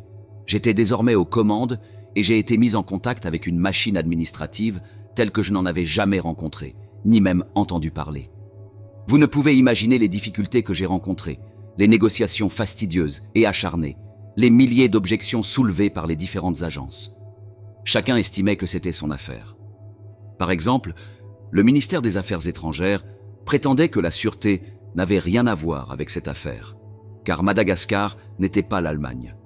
Aucun de ces gens ne comprenait nos objectifs ni nos intentions. Ils n'avaient jamais lu, étudié, assimilé aucun ouvrage fondamental sur le sujet. Ils n'avaient aucun contact intérieur avec la question. Ils ne se sont pas investis dans le problème en tant que tel. Un Regierungsrat Lischka, par exemple, ne se serait jamais préoccupé d'une telle question. Un Regierungsrat Lischka, un Regierungsrat Lang, un Regierungsrat Sur, un Regierungsrat X-Atzaz, pas un de ces hommes. Je vous le dis, aucun chef de bureau aussi sec que la poussière ne se serait soucié de Nisko sur le Sein ou de Theresienstadt, il ne s'en serait pas soucié. Parce que ça ne l'intéressait pas, parce que ce n'est pas dans les dossiers, pas dans les registres, donc il n'y touchera pas. Ces gens-là, bien sûr, mènent une vie plus tranquille. Ils se simplifient grandement la vie. Ces gens-là n'avaient jamais lu, étudié, assimilé, disons, un ouvrage de base. Ils n'avaient aucun contact intérieur avec cette affaire. Lorsque le plan parut totalement clarifié et qu'aucun des services n'eut d'autres changements à proposer, il était trop tard. L'armée allemande était à Paris depuis longtemps, mais on ne pouvait plus rien faire pour Madagascar. Lorsque la flotte française prit la mer et que l'Allemagne occupa la zone jusque-là inoccupée de la France jusqu'au littoral méditerranéen, Madagascar était hors de question. Tout était fini, le plan avait échoué. J'ai capitulé. Le rêve était terminé. Cela devait être en 1940. Mais le plan était censé contribuer à une solution de la question juive. Dans une large mesure, surtout au début concernant les Juifs d'Allemagne, d'Autriche et de Tchécoslovaquie. Restait à voir ce qui aurait pu être possible par la suite. Qu'en est-il des Juifs au sein du gouvernement général? Ont-ils été pris en compte? Sans aucun doute. J'avais commencé cela à Radom. Avez-vous déjà entendu parler d'un rapport d'une commission d'enquête polonaise qui a visité Madagascar en 1937? Non, jamais, jamais, jamais. J'ai eu cette idée de Theodor Herzl. Savez-vous que Madagascar avait déjà fait l'objet d'une enquête de la part de cette commission polonaise, par exemple? Non, je ne le suis pas, non, je ne le savais pas. Qui est arrivé à la conclusion qu'un maximum de 15 000 familles européennes pourraient y être installées, alors que certains membres de la commission estimaient ce chiffre beaucoup trop élevé. Non, Herr Hauptmann. Non, je n'en ai jamais entendu parler. Je me suis fié aux informations du ministère de l'Intérieur, l'Office du Reich pour l'immigration et l'émigration. Je crois que c'est lors de mes efforts à Madagascar qu'une opération d'évacuation de la région de Bade a été entreprise. Voici la situation. Himmler a informé le chef de la police de sécurité et du SD que le Gauleiter Untel, j'ai oublié son nom, lui avait demandé de se débarrasser de ces juifs. Il semble qu'Himmler ait consenti et donné l'ordre que ces juifs soient expédiés vers le territoire français non occupé. Mon organisation, le bureau 4B4, a dû réquisitionner les trains auprès du ministère des Transports du Reich. Une conférence dite de planification s'est tenue au ministère et un itinéraire via Chalon-sur-Marne a été décidé. Voici ce que je peux dire. Pendant la guerre, l'une des premières mesures prises par le ministère des Transports a été de rationaliser l'utilisation du matériel roulant. Un accord a été conclu avec Heydrich. Le ministère déclarait « Outre les demandes de matériel roulant pour les missions de la police de sécurité doivent passer par un seul bureau. Ainsi, si nous recevons un ordre, nous saurons qu'il est nécessaire. Nous saurons alors que l'ordre est important pour la guerre. » Plus tard, ce terme fut remplacé par « crucial pour la guerre ». Cela s'appliquait à tous les services, et dans le nôtre, il fut décidé que le bureau 4B4 traiterait ces demandes. Peu importait qu'il s'agisse de Pologne ou de Tsiganes, de matériaux de construction ou de préfabriqués, tout passait par mon bureau. Müller ou Heydrich auraient tout aussi bien pu choisir un autre bureau, celui de l'approvisionnement en vêtements par exemple. Chalon-sur-Marne, je crois, était la dernière gare de la France occupée, puis venait la zone libre. On m'avait répété que ces trains ne devaient s'arrêter nulle part en zone occupée. Mais à la gare frontière, je ne pus m'empêcher de constater qu'il serait absolument impossible de faire franchir la ligne de démarcation à un convoi de 4 à 6 trains, des trains de voyageurs en fait. Premièrement, la zone était surveillée par la police et en zone libre, les Français étaient autonomes. Deuxièmement, les voies étaient barrées par des signaux. Comment j'ai eu l'idée de dire au chef de gare de la dernière gare de la zone occupée qu'il s'agissait de trains de troupes de la Wehrmacht, et pourquoi le chef de gare m'a cru et a fait passer les trains après les avoir vus, je ne saurais vous le dire aujourd'hui.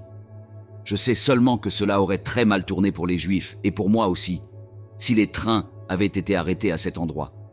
Ils n'auraient pu ni avancer, ni reculer. Une fois le dernier train passé, je suis monté dans ma voiture, trempé de sueur, et j'ai démarré à toute vitesse. Après cela, il y a eu des difficultés avec le gouvernement français de Vichy, mais le ministère des Affaires étrangères a dû les régler. Combien de Juifs ont été évacués de cette manière? Il y avait 4 à 6 trains, environ 3500 à 4000 Juifs, je dirais. Ces envois vers la France sont un exemple typique des réactions impulsives d'Himmler et de la façon dont, sans prévenir, il donnait des ordres qui menaient à des situations impossibles. Himmler était très craint pour cette raison. Un petit exemple. Si Himmler faisait venir un officier fumeur, on mettait de la pierre ponce et du citron dans les toilettes de son train spécial ou de son poste de commandement. Car si Himmler voyait des taches de nicotine sur les ongles de l'homme, il était parfaitement capable de lui prendre la main et de lui dire « Interdiction de fumer pendant 3 mois, 6 mois. Votre parole d'officier. C'est un ordre. Renvoi. » Voyant que je n'avais plus rien d'intéressant à faire après l'échec du plan Madagascar, j'ai demandé au Gruppenführer Müller de me muter dans une ville comme chef de police. Sa réponse, un soldat ne peut pas choisir où il veut combattre. Par la suite, j'ai tenté à plusieurs reprises d'être envoyé au front, toujours avec le même résultat négatif. Vers la fin de 1940, Les mesures de ghettoisation au sein du gouvernement général sont entrées dans une phase intensive, voire finale, ainsi que dans le Warthego, de la rivière Warta, dans le sud-ouest de la Pologne, une action qui ne concernait pas le bureau 4B4. À cette époque, le Gruppenführer Müller, mon supérieur immédiat, m'envoyait fréquemment en Pologne, avec pour mission d'inspecter telle ou telle chose et de lui faire rapport. Lui-même ne quittait jamais Berlin, mais il tenait à être parfaitement informé. J'ai donc inspecté le ghetto de Litzmannstadt, aujourd'hui redevenu Łódź, et celui de Varsovie. Vous pourriez me dire quelles étaient les fonctions de votre département à cette époque? Oui, monsieur. Le bureau 4B4 avait subi quelques légères modifications. Lorsque j'en ai pris la direction, il s'appelait simplement « Affaires juives ». Je ne peux pas dire avec certitude si, au fil des ans, avant qu'il n'acquiert le titre officiel de Weltanschauliche Gegnerbekämpfung, défense contre les ennemis idéologiques, il a toujours porté le titre « Solution finale » de la question juive. À l'origine, l'expression « solution finale » n'avait rien à voir avec l'extermination physique, dont je parlerai plus tard. J'avais déjà à l'esprit l'expression « solution finale de la question juive » lorsque j'ai entrepris le projet Madagascar. S'appelait-on déjà solution finale de la question juive à cette époque? Monsieur le capitaine, je suis certain que l'expression « solution finale » était déjà courante avant cela. C'était l'une des expressions employées par Heydrich et Himmler. Lorsque j'ai pris la direction du bureau, celui-ci s'occupait des déchéances de nationalité et de citoyenneté, ainsi que de la confiscation des biens. C'était une affaire complexe. La police d'État ne voyait jamais les biens, seulement les ordres. Les commandes ont-elles été contresignées par vous avant d'être envoyées? Souvent, ils étaient paraphés en bas par la poste. C'étaient des papiers courants. Tout le processus était automatique, des formulaires imprimés. Il n'était pas nécessaire de les lire. Parlez-moi maintenant de la déportation des Juifs d'Europe occidentale et orientale. Autant que je me souvienne, des Juifs ont été déportés de Hollande, de Belgique, de France, de Grèce, de Slovaquie et de Roumanie. Certains ont-ils été déportés de... Quel est le nom de ce pays, là-haut? Du Danemark, je crois. De Hongrie. Je ne sais pas si j'ai oublié un pays. L'Italie? L'Italie proprement dite, non. Mais peut-être des endroits de la Côte d'Azur, qui étaient, d'une manière ou d'une autre, liés à des conflits frontaliers. Less propose une cigarette à Eichmann. Merci. Gracias. Bien sûr, je n'ai pas la moindre idée du nombre de personnes évacuées de ces pays, du nombre de cargaisons expédiées. Il faudrait que j'invente des chiffres, mais ça ne servirait à rien. Je le ferai, bien sûr, si vous le souhaitez. À vos ordres. Très bien. Nous y reviendrons. Vous avez évoqué la solution finale de la question juive. Souhaitez-vous en parler maintenant? Ou d'abord de la guerre avec la Russie? La solution finale dépend... C'est mêlé à... un événement survenu après le début de la guerre germano-russe. À cette époque, le maréchal du Reich Göring a publié un document conférant un titre spécial au chef de la police de sécurité et du SD. J'essaie de me souvenir de la formulation. Était-ce adjoint chargé de la solution finale ou de la solution de la question juive? Ce document ne se rapporterait-il pas à la période précédant le déclenchement de la Seconde Guerre mondiale? On ne peut qu'être sûr que cela se rapporte à la période où l'émigration avait cessé d'être possible et où l'on avait eu recours à la solution la plus radicale.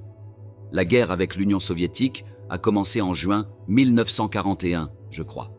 Et je crois que c'est 2 mois plus tard, ou peut-être 3, qu'Heydrich m'a fait venir. J'ai fait mon rapport. Il m'a dit, le Führer, eh bien, l'émigration, c'est... Il a commencé par un bref discours. Puis, le Führer a ordonné l'extermination physique. Ce sont ces mots. Et comme pour en tester l'effet sur moi, il a marqué une longue pause, ce qui n'était pas du tout son genre. Je m'en souviens encore. Au début, je n'en ai pas saisi les implications, car il choisissait ses mots avec tant de soin. Mais ensuite, j'ai compris. Je n'ai rien dit. Que pouvais-je dire? Parce que je n'avais jamais pensé à une telle chose, à une solution aussi violente. Et puis il m'a dit, Eichmann, va voir Globoknik à Lublin. Oui. Globoknik, ancien Gauleiter de Vienne, était alors chef de la SS et de la police du district de Lublin du gouvernement général. Quoi qu'il en soit, Heydrich, j'ai dit, va voir Globoknik, le Führer lui a déjà donné des instructions. Jette un coup d'œil et vois comment il avance dans son programme. Je crois qu'il utilise les tranchées anti-chars russes pour exterminer les Juifs. Comme je l'avais reçu, je me suis rendu à Lublin. J'ai localisé le quartier général du commandant SS et de police Globoknik et j'ai fait mon rapport au Gruppenführer. Je lui ai expliqué que c'était Heydrich qui m'envoyait, car le Führer avait ordonné l'extermination physique des Juifs. Le Gruppenführer? Je vous demande pardon? Le Gruppenführer? Le Führer. Le Führer, c'était Hitler. Oui, le Führer était censé. Je n'ai cité que Heydrich. Heydrich. Les paroles de Heydrich. Il a dit « Le Führer a ordonné, c'est-à-dire Hitler a ordonné l'extermination physique des Juifs. » Globoknik fit venir un certain Sturmbannführer, Höfle, qui devait faire partie de son équipe. Nous sommes allés de Lublin à... Je ne me souviens plus du nom de l'endroit, je les confonds. Je ne saurais dire si c'était Treblinka ou ailleurs. Il y avait des parcelles de bois, en quelque sorte, et la route passait à travers, une autoroute polonaise. Sur le côté droit de la route, il y avait une maison ordinaire. C'est là que vivaient les ouvriers. Un capitaine de la police régulière, Ordnungspolizei, nous a accueillis. Quelques ouvriers étaient encore là. Le capitaine, à ma grande surprise, avait enlevé sa veste et retroussé ses manches. Il semblait avoir participé aux travaux. Il construisait de petites cabanes en bois, 2, peut-être 3. Elles ressemblaient à des maisons de 2 ou 3 pièces. Höfle a demandé au capitaine de police de m'expliquer l'installation. Et puis, il s'est lancé. Il avait une voix, disons, vulgaire et inculte. Peut-être buvait-il. Il parlait un dialecte du sud-ouest de l'Allemagne, et il m'a raconté comment il avait tout rendu hermétique. Il paraît qu'ils allaient brancher un moteur de sous-marin russe et canaliser les gaz d'échappement dans les maisons, et les Juifs à l'intérieur seraient empoisonnés. J'étais horrifié. Je n'ai plus les nerfs solides. Je ne peux pas écouter de telles choses sans que cela m'affecte. Aujourd'hui encore, si je vois quelqu'un avec une coupure profonde, je dois détourner le regard. Je n'aurais jamais pu être médecin. Je me souviens encore avoir visualisé la scène et m'être mis à trembler, comme si j'avais vécu quelque chose, une expérience terrible. Le genre de choses qui arrivent parfois et qui, après, vous fait trembler. Je suis alors allé à Berlin et j'ai signalé la situation au chef de la police de sécurité. Müller? Oui, Müller, bien sûr. Pas Heydrich? Oui, Heydrich, mais Müller était mon supérieur direct. Je lui ai dit ce que je viens de vous dire. Peut-être que je mélange les choses. Pourriez-vous m'indiquer... Il prend du papier et un crayon. Allez-y. Des dates, quelques notes, parce que j'essaie de garder les choses claires. C'était... Oui, comme je l'ai dit, ça devait être la fin de l'été, l'automne. De quelle année? Après le déclenchement de la guerre entre l'Allemagne et la Russie. C'était à l'automne 1941. J'ai ensuite été envoyé à Kulm, Chelmno, dans le Warthegau. J'ai reçu l'ordre de Müller d'aller à Litzmannstadt et de lui faire un rapport sur ce qui s'y passait. Il ne l'a pas formulé de la même manière que Heydrich, pas aussi crûment. Une action contre les Juifs est en cours là-bas, Eichmann. Va voir et fais-moi ensuite un rapport. Je suis allé au quartier général de la Gestapo à Litzmannstadt. Maintenant c'est redevenu Lodz. Et là, on m'a dit, c'était une équipe spéciale, envoyée par le Reichsführer, Himmler. Et ils m'ont indiqué exactement où se trouvait ce Kulm.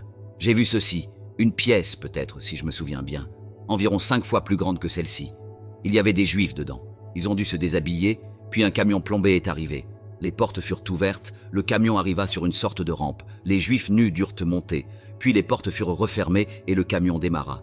Combien de personnes ce camion contenait-il? Je ne sais pas exactement. Pendant tout le temps qu'il était là, je n'ai pas regardé à l'intérieur. Je ne pouvais pas. Impossible. Ce que j'ai vu et entendu était suffisant. Les cris et... J'étais bien trop secoué, etc. Je l'ai dit à Müller dans mon rapport. Il n'en a pas tiré grand-chose. J'ai poursuivi le camion. Et là, j'ai vu le spectacle le plus horrible que j'ai jamais vu. Il a conduit jusqu'à une assez longue tranchée. Les portes ont été ouvertes et des cadavres ont été jetés dehors. Les membres étaient aussi souples que s'ils avaient été vivants. Juste jetés dedans. Je vois encore un civil avec des pinces qui arrachèrent des dents. Et puis, je l'ai battu. Je suis monté dans ma voiture et je suis parti. Je n'ai plus rien dit. Je suis resté assis là pendant des heures sans dire un mot à mon chauffeur. J'en avais assez. J'en avais fini. La seule autre chose dont je me souviens, c'est qu'un médecin en blouse blanche a voulu que je regarde par un Judas et que j'observe les gens à l'intérieur du camion. J'ai refusé. Je ne pouvais plus rien dire, il fallait que je m'en aille. À Berlin, j'ai fait mon rapport au Gruppenführer Müller. Je lui ai dit la même chose que je vous l'ai dit. Terrible, un enfer. Je ne peux pas. Je ne peux pas. Je le lui ai dit. Qu'a dit Müller? Müller ne disait jamais rien. Jamais.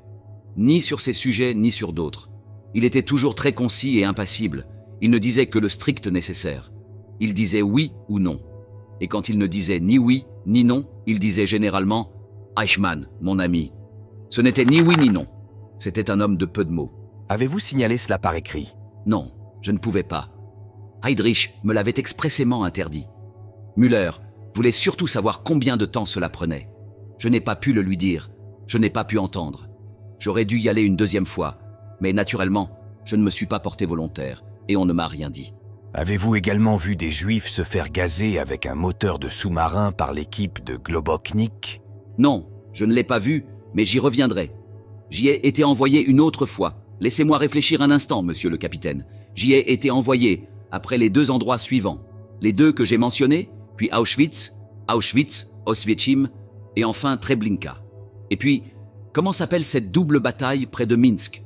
Près de Minsk. Bref, Minsk, Auschwitz, Treblinka, Minsk. C'est tout, je crois. Ah oui, et Lemberg, Lvov, Lemberg. Voilà. Ce sont les 6 endroits. Étaient-ce simplement des missions de collecte d'informations? Ou aviez-vous une mission spéciale? Aucune mission, aucune mission. Je n'avais aucun ordre à donner ni rien d'autre. Aucune instruction sur qui gazer, ni si quelqu'un devait être gazé, ni si le gazage pouvait ou devait être arrêté, commencé ou intensifié. Je n'ai jamais rien eu à voir avec tout cela, Herr Hauptmann. Si les journaux l'ont dit, c'est un mensonge. Je vous dis toute la vérité. Quelle était la fonction de votre bureau dans le cadre du programme d'extermination? Évacuation. Mais pas dans le gouvernement général de Pologne. Et plus tard, j'espère parler des territoires russes occupés, où la situation était différente. Monsieur Eichmann, vous vouliez parler de vos visites dans les camps d'extermination. Oui, c'est exact. Müller m'a dit « À Minsk, on fusille des Juifs. J'aimerais un rapport là-dessus. » Je suis donc allé à Minsk. Je n'avais rien à faire là-bas. Je ne connaissais personne. Je suis allé au poste de commandement. Comment ça s'appelait déjà? Commandant de la police de sécurité ou peut-être équipe d'intervention de la police de sécurité. Et j'ai demandé le commandant. Je m'en souviens encore, il n'était pas là. J'ai parlé à quelqu'un d'autre et je lui ai dit que j'avais reçu l'ordre d'aller voir ce qui se passait. J'ai passé la nuit dans cette ville et le lendemain, je suis allé sur place. Mais je suis arrivé trop tard. Le travail de la matinée était déjà fait. Presque fait. Et j'en étais très content. En arrivant, j'ai juste eu le temps de voir des jeunes fusiliers. Je crois que c'était des fusiliers, avec l'insigne tête de mort au col, tirés dans une fosse. Peut-être 4 ou 5 fois plus grande que cette pièce. Peut-être 6 ou 7 fois plus grande. Mon orientation dans ce cas est peu fiable, car j'ai vu ça sans réfléchir. Je n'ai rien pensé du tout. Je l'ai juste vu, et c'est tout. Ils ont tiré dans la fosse. Je vois encore une femme, les bras derrière le dos, puis ses genoux se sont effondrés, et j'ai filé. La fosse était pleine de cadavres? C'était plein. C'était plein. Je suis allé à ma voiture, je suis monté, et je suis parti. Je suis allé à Lemberg. Je n'avais pas reçu d'ordre d'y aller, je m'en souviens. Je suis allé à Lemberg, et j'ai trouvé le responsable du poste de commandement de la Gestapo, et je lui ai dit « C'est horrible ce qu'ils font là-bas. Ils forment des jeunes hommes à devenir sadiques. » J'ai dit exactement la même chose à Müller. Je l'ai dit à Günther aussi. Je l'ai dit à tout le monde. Je leur ai tout dit. Et j'ai dit à cet officier SS de Lemberg, comment peuvent-ils rester là à tirer sur une femme et des enfants? Comment est-ce possible? Ce n'est tout simplement pas. Ces hommes deviendront fous ou ils deviendront sadiques. Nos propres hommes. Il m'a dit, ils font la même chose ici. Ils tirent. Tu veux voir? Non, ai-je répondu.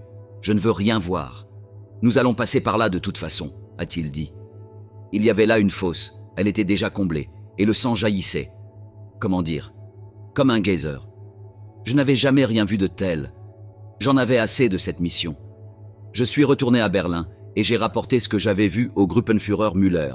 Je lui ai dit, ce n'est pas une solution à la question juive. Et puis, nous formons nos hommes à devenir sadiques. Il ne faudrait pas s'étonner qu'ils se révèlent tous être des criminels, tous des criminels. Je me souviens encore du regard de Müller qui disait « Eichmann, tu as raison, ce n'est pas une solution. » Mais il n'y pouvait rien. Müller ne pouvait absolument rien faire. Rien du tout. Rien du tout. Qui a donné les ordres pour ces actions? Les ordres, les ordres. Évidemment, les ordres provenaient du chef de la sûreté et du SD, à savoir Heydrich.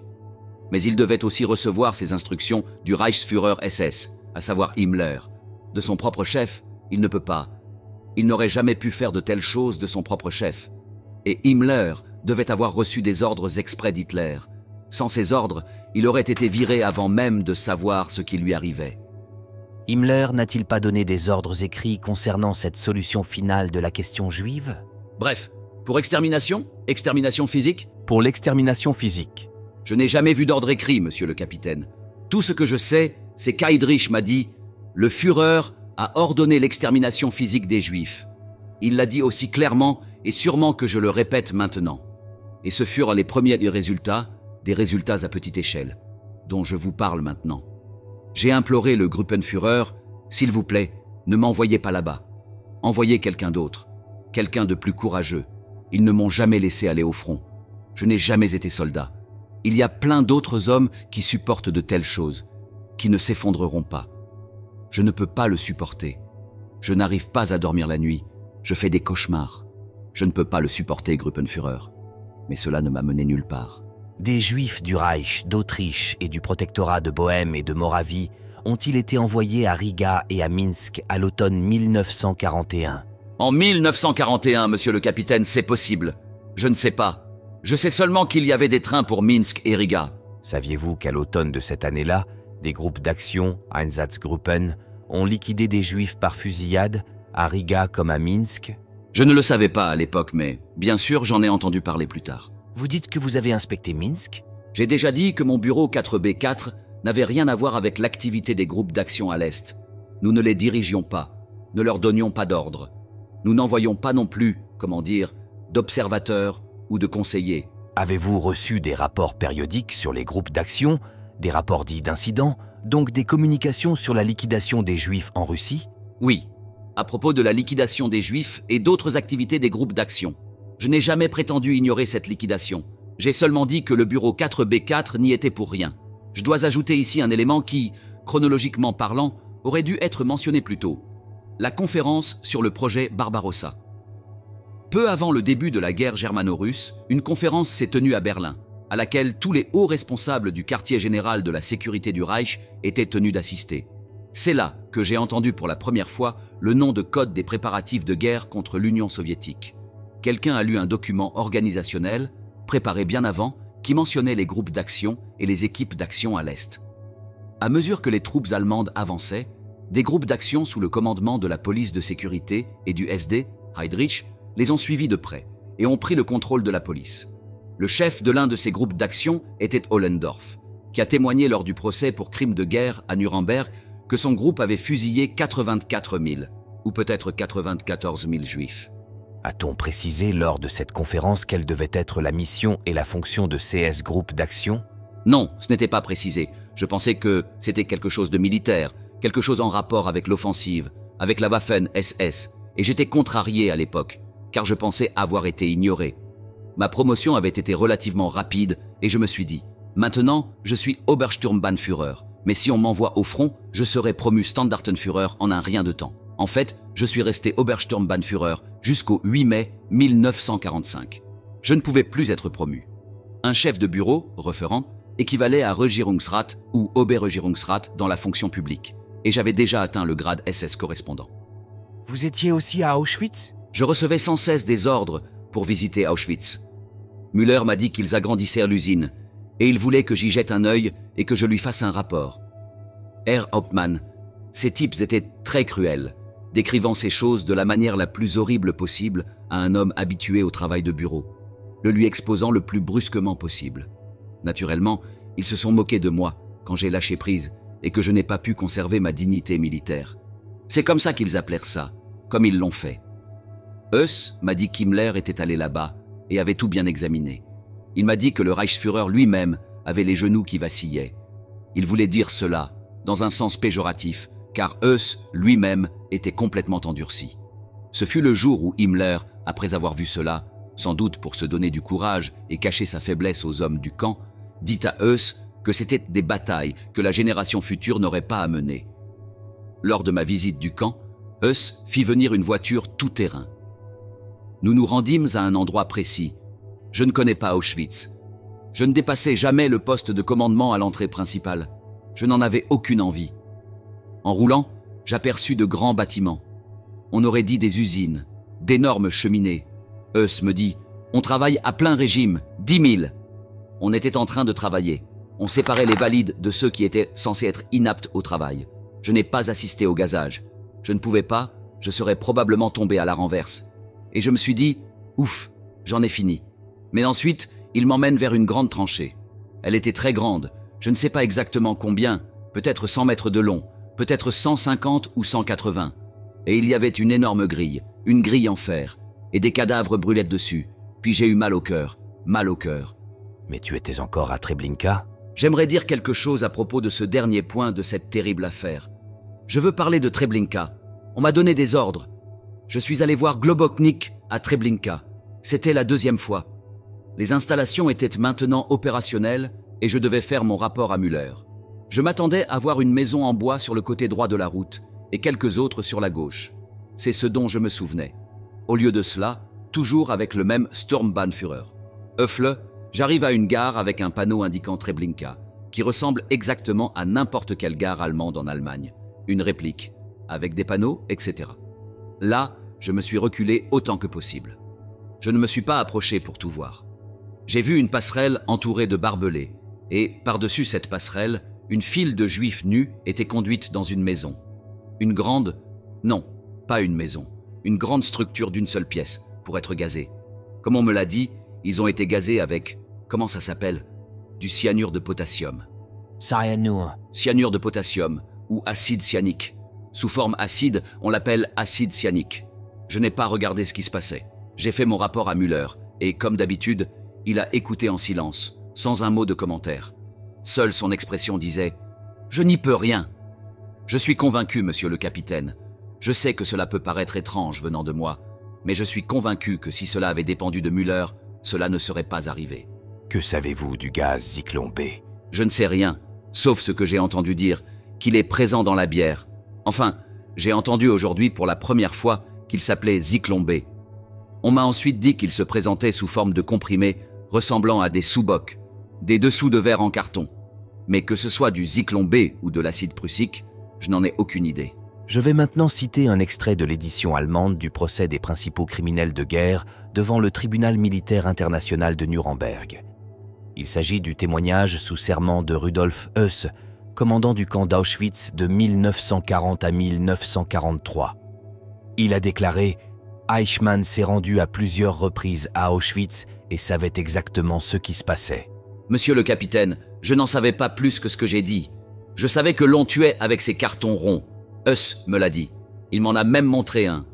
Puis j'ai vu l'extérieur de ce grand bâtiment. Ni à Auschwitz, ni ailleurs, je n'ai observé le processus d'extermination.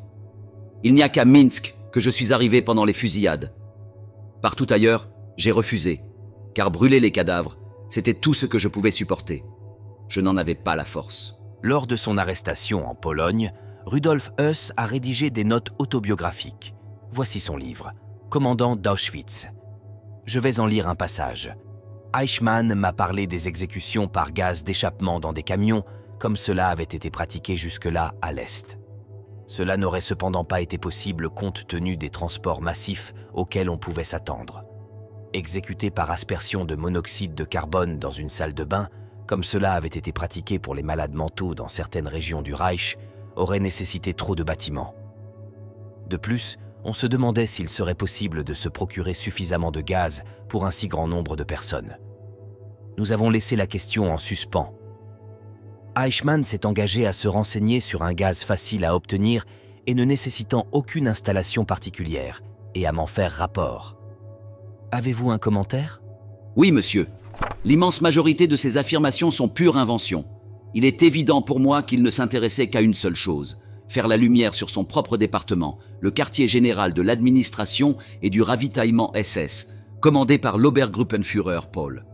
Précisément en ce qui concerne les détails techniques, auxquels la Gestapo n'avait rien à voir, il essaie de faire la lumière sur les sections techniques du quartier général de l'administration et du ravitaillement SS, de les en tenir à l'écart pour des raisons que j'ignore, mais que je connais à toute fin utile. Je n'ai jamais, et j'en jure, Herr Hauptmann, discuté de cette affaire avec Höss. Au contraire, lorsque Müller m'a envoyé à Auschwitz pour la première fois, c'est Höss qui m'a montré ses tapis en carton. Je vais maintenant vous montrer un document présenté par l'accusation lors du premier procès pour crime de guerre de Nuremberg. Il s'agit d'une déclaration du docteur Kurt Gerstein, ancien chef du service de désinfection technique du quartier général du commandement SS, groupe D, hygiène, concernant l'utilisation du gaz toxique qui lui avait été commandé en juillet 1942 par Günther, votre représentant permanent. Pourriez-vous lire ce document en entier? Oui, monsieur. Se penche sur le document et lit. Il traite d'abord de la livraison d'acide prussique au Hauptsturmführer Günther, le 8 juillet 1942, précisément 100 kg d'acide prussique. Vient ensuite un rapport sur sa participation au massacre du gouvernement général. À la fin, Gerstein déclare qu'au début de 1944, Günther lui a commandé davantage d'acide prussique et lui a demandé s'il possédait un poison permettant de tirer profit du vent pour tuer des gens à Theresienstadt. Je dois dire que tout cela est nouveau pour moi. De toutes les personnes mentionnées ici, une seule m'est connue, le capitaine Wirth. J'avais oublié son nom, mais il s'agit très probablement du même capitaine dont je vous ai parlé. Tous ces noms me sont inconnus. Je ne les ai jamais entendus, je ne les ai jamais prononcés, je n'ai jamais eu de contact avec aucun d'entre eux. Je ne sais rien de la livraison d'acide prussique par Günther en 1942. Je dois dire que c'est étrange, très étrange, que Günther soit mêlé à cette affaire, alors que je ne suis même pas, je vous le demande, je n'y attache aucune importance, Herr Hauptmann. Étrange que je ne sois même pas mentionné si j'y ai été mêlé. De toute façon, je n'en sais rien. Je n'y ai pas participé, et si je n'y étais pas mêlé, je ne peux pas vraiment dire que j'y ai été mêlé. Si j'y avais été mêlé, mon nom serait mentionné ici, comme c'était la coutume partout. Vous avez donné l'ordre à Günther. Il n'a certainement pas agi de son propre chef. Non, non, non, je dois le nier, monsieur le capitaine. Je ne l'ai pas fait. Bien sûr, Günther n'a pas inventé ça tout seul, il a dû recevoir une commande. C'est évident. Mais ce n'est pas moi qui l'ai donné, je n'en sais rien. 100 kilos d'acide prussique, je n'en ai pas la moindre idée. Je ne sais pas, je ne sais pas. Vous vous souvenez de la déclaration de Hoss concernant les préparatifs du gazage et de votre déclaration selon laquelle vous seriez informé de l'existence du gaz. Si vous considérez maintenant ce que dit Gerstein ici, à savoir que le 8 juin 1942, Günther a soudainement ordonné le gazage, cela ne colle-t-il pas parfaitement? Monsieur le capitaine, il s'est passé beaucoup de choses qui s'imbriquent parfaitement. Si j'y avais été pour quelque chose, Gerstein m'aurait certainement mentionné par mon nom. Bien sûr, un ordre a dû être donné. Peut-être venait-il directement de Müller, car dans l'ensemble, Müller me connaissait pour une personne plus sensible que Günther. Je ne veux pas dire que j'avais fait preuve d'une pudeur enfantine, mais j'étais bien plus sensible que quelqu'un comme Günther, par exemple. C'est pour cette raison qu'il est difficile de croire que Müller vous ait dépassé en donnant une commande spéciale à Günther. Je refuse catégoriquement d'être identifié à cette affaire, parce que je n'y suis pour rien. Si j'y étais pour quelque chose, d'accord, je l'avouerai. Alors je me dirais, après tout, Himmler lui-même était dans le coup. Que puis-je faire? J'ai reçu des ordres, et ce n'est pas... Peu importe, faites de moi ce que vous voulez. Parce que je n'ai pas pu m'en empêcher, j'avais des ordres. Mais je n'y suis pour rien. Vous souvenez-vous de la conférence de Wannsee? Il me semble que vous y étiez présent. Oui, monsieur. J'ai même dû écrire les invitations au secrétaire d'État. C'est-à-dire qu'Heydrich m'a dit brièvement ce qu'il voulait que je dise. Pourquoi avez-vous été invité si vous avez joué un rôle si subalterne? Monsieur le capitaine, j'ai dû rédiger l'invitation. J'ai dû fournir à Heydrich les données pour son discours, tous les chiffres de l'émigration. J'étais responsable de ce service au sein de la police secrète d'État. Müller était là aussi? Oui, monsieur. C'était une conférence de haut niveau, comme on disait à l'époque. Rien en dessous des secrétaires d'État. Pourquoi ont-ils amené le petit Eichmann? Heydrich, je n'aurais pas pu vouloir continuer à te demander à la conférence s'il disait la bonne chose. Non, il l'avait fait avant. Des choses liées à l'émigration. Parce qu'à l'époque de la conférence de Wannsee, les massacres venaient juste de commencer. Oui, officiellement. Il y avait eu des tueries avant cela. Vous affirmez qu'en 1941, vers novembre, à Auschwitz, CES machines à gaz étaient déjà à l'œuvre. Oui, c'est vrai. Lors de cette conférence, Heydrich a fait connaître son autorisation. Je me demande, si les massacres avaient déjà commencé, et ils avaient commencé, cela impliquait probablement une organisation plus stricte du programme. Il avait été nommé par Göring. Jusque-là, les obstacles étaient trop importants. Trop de services étaient impliqués. Je considère le fait que vous ayez été amené à la conférence de Wannsee comme une indication que vous avez joué un rôle plus important dans la solution finale par extermination que vous ne l'admettez. Non, non, monsieur le Hauptmann. Je l'admets, je n'hésite pas à l'admettre, mais j'ai toujours été chef de bureau, décerné du bureau 4B4, et un chef de bureau de la Gestapo ne peut absolument pas sortir du cadre dans lequel il est placé. Si j'avais pris la parole, ne serait-ce qu'une fois, monsieur le Hauptmann, j'aurais dit oui, monsieur, mais je devais me taire. Ils m'ont gardé. Je ne sais pas, monsieur le capitaine, si vous pouvez vous mettre à ma place. J'étais assis dans le coin avec la sténotypiste, et personne ne s'est occupé de nous. Personne. Nous étions bien trop insignifiants. Ils ne nous ont pas prêté attention, pas même Heydrich. Cela me donne l'impression qu'il prévoyait un rôle plus important pour vous dans le futur. Dans ce cas, j'ai dû me donner ce rôle, car c'est moi qui me suis inscrit sur la liste des personnes présentes. Non, c'est vraiment un... J'aurais le courage de le dire franchement, après tout, que peut-il m'arriver ? Je vais citer votre compte-rendu du discours d'Heydrich. L'émigration a maintenant été remplacée, avec l'approbation du Führer, par une autre solution, l'évacuation des Juifs vers l'Est. Les mesures actuelles doivent cependant être considérées comme de simples expédients, mais elles offrent une source d'expérience pratique de la plus haute importance en vue de la solution finale à venir. Qu'est-ce que tout cela signifie ? L'émigration étant interdite, ils devaient être déportés vers l'Est. C'était la nouvelle... conception, au nom de laquelle la conférence des secrétaires d'État fut convoquée. La nouvelle conception que Himmler discuta avec Göring, sans doute en présence de Heydrich. Que signifie expérience pratique ? La conférence de Wannsee, nous l'appelions la conférence des secrétaires d'État, s'est tenue le 20 janvier 1942. 2 mois plus tard, j'ai été envoyé voir Globoknik. Il est fort possible que les massacres aient déjà commencé. Je vois. Vous pensez donc que l'expérience pratique fait référence au massacre des Juifs qui avait déjà commencé ? Il est vrai que des équipes d'intervention étaient déjà à l'œuvre à l'époque. Ils ont commencé en... Bien sûr, il y a eu des meurtres. Ici, à la page 7 de votre dossier, Heydrich dit « Sous une direction appropriée, les Juifs devraient être mis au travail de manière appropriée dans le cadre de la solution finale. En grande colonne de travail, avec séparation des sexes, les Juifs valides seront contraints de construire des routes à mesure qu'ils seront amenés dans ces territoires. Un grand pourcentage d'entre eux sera sans aucun doute éliminé par diminution naturelle. » Qu'entend-on par diminution naturelle ? C'est une mort tout à fait normale, d'une crise cardiaque ou d'une pneumonie, par exemple. Si je mourais subitement, ce serait une diminution naturelle de mes capacités. Si un homme est forcé d'effectuer un travail physique pénible et qu'on ne lui donne pas assez à manger, il s'affaiblit, il devient si faible qu'il a une crise cardiaque. Cela aurait sans doute été signalé comme une diminution naturelle. Heydrich poursuit. Puisque les survivants ultimes constitueront sans aucun doute le groupe le plus résistant, ils doivent être traités en conséquence, car cette élite naturelle, si elle est libérée, doit être considérée comme la cellule germinale potentielle d'un nouvel ordre juif. Que signifie « traiter en conséquence » ? Cela vient de Himmler, la sélection naturelle. C'était son hobby. Oui, mais qu'est-ce que cela signifie ici ? Tuer, sans aucun doute. Le procès verbal continue ainsi.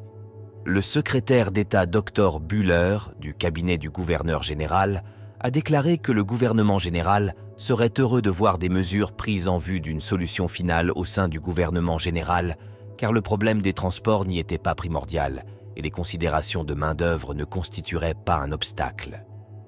Il a soutenu que les Juifs devaient être expulsés avec toute la célérité possible du territoire du gouvernement général, car là-bas, plus que partout ailleurs, les Juifs représentent un danger éminent en tant que vecteurs de maladies et, de plus, perturbent constamment la structure économique du pays par leurs activités de marché noir. De plus, la majorité des 2,5 millions de Juifs en question étaient inaptes au travail. Que suggère-t-il ? Il suggère qu'ils devraient être tués. Je vais maintenant vous montrer un document produit par l'accusation lors du 9e procès pour crimes de guerre de Nuremberg. Il s'agit d'une lettre spéciale, datée de Berlin, le 21 septembre 1939, signée Heydrich, et adressée au commandant de toutes les équipes d'intervention. Elle concerne la question juive en Pologne, qui venait d'être occupée. Souhaitez-vous en parler ? À cette époque, mes fonctions n'avaient rien à voir avec ces choses.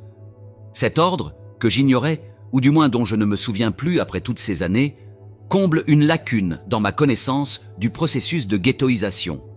Cet ordre pose les bases de la ghettoisation au sein du gouvernement général. Dès le début, il stipule: il faut distinguer entre 1. L'objectif ultime, qui nécessite des périodes de temps plus longues, et 2. Les segments de la mise en œuvre de cet objectif ultime, qui doivent être exécutés à court terme. Après lecture de ce document, Je tiens à dire ceci. À en juger par ce document, l'ordre concernant l'extermination physique des Juifs n'a pas été, comme je le croyais auparavant, émis ou promulgué par Hitler au début de la guerre germano-russe. Au contraire, cette conception, pour ainsi dire fondamentale, était déjà fermement établie à cette date. Je ne vois pas d'autre interprétation pour les mots « le but ultime » qui exige des délais plus longs. Lorsque je suis arrivé à la Gestapo, tout cela était en cours. Je me souviens encore qu'après la conférence de Wannsee, Heydrich a autorisé le Brigadeführer. Globoknik, qui avait installé cette installation meurtrière à Lublin pour tuer des Juifs et qui avait même rendu l'autorisation rétroactive. Qui a transmis cet ordre supplémentaire à Globoknik? À cette époque, Heydrich m'a ordonné de rédiger la lettre suivante. Je vous autorise à soumettre 150 000 Juifs supplémentaires à la solution finale. Ces Juifs étaient déjà morts. En fait, je crois qu'ils étaient 250 000. Lui, Globoknik, a fait en sorte que l'ordre lui soit donné une seconde fois. Où avez-vous conservé la lettre d'Himmler du 1er avril 1940 adressée au chef de la police de sécurité et du SD dans laquelle il donnait l'ordre concernant la solution finale de la question juive? Un ordre de Himmler au chef de la police de sécurité? Vous dites qu'il y avait quelque chose à propos de tuer des Juifs. À propos de la solution finale de la question juive que le Führer avait ordonnée. Monsieur le capitaine, je ne peux pas imaginer Himmler mettre cela par écrit. Pour moi, c'est inconcevable. Nous savons, grâce à la conférence de Wannsee, que Heydrich l'a également mis par écrit. C'est dans le compte-rendu de la conférence de Wannsee. Monsieur le chef, Heydrich ne parlait pas de tuer lors de la conférence de Wannsee. Il parlait de faire travailler les Juifs à l'Est. C'était sa façon de le camoufler. Si vous lisez le compte-rendu de la conférence de Wannsee, vous comprendrez ce qu'il voulait dire. Il est vrai qu'il s'exprime de manière très euphémique. Eh bien, je suppose que oui. S'il s'agit d'un de ces documents qui ne sont pas rédigés avec des mots crus et brutaux. C'est possible, monsieur le capitaine, mais je ne me souviens pas de cette lettre d'Himmler. Si elle a existé, elle était certainement conservée dans nos archives top secrets. Je vais maintenant vous lire des extraits de la déclaration faite sous serment par votre ancien subordonné, Dieter Wisliceny, le 3 janvier 1946, lors du procès pour crime de guerre de Nuremberg.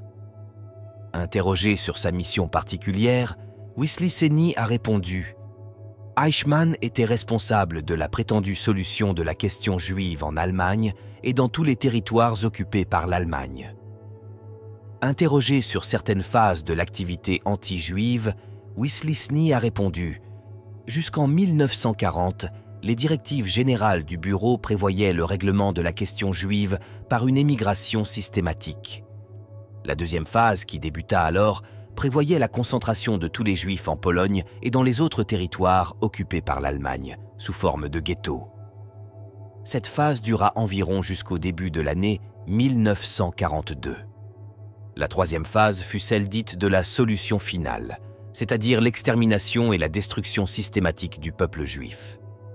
Elle se poursuivit jusqu'en octobre 1944, date à laquelle Himmler donna l'ordre de mettre fin au massacre. Wisliceny dit ici que la ghettoisation relevait de la compétence du bureau. C'est faux. Il dit que les massacres ont commencé en 1942. C'est également faux. Cela devrait se passer à l'automne 1941.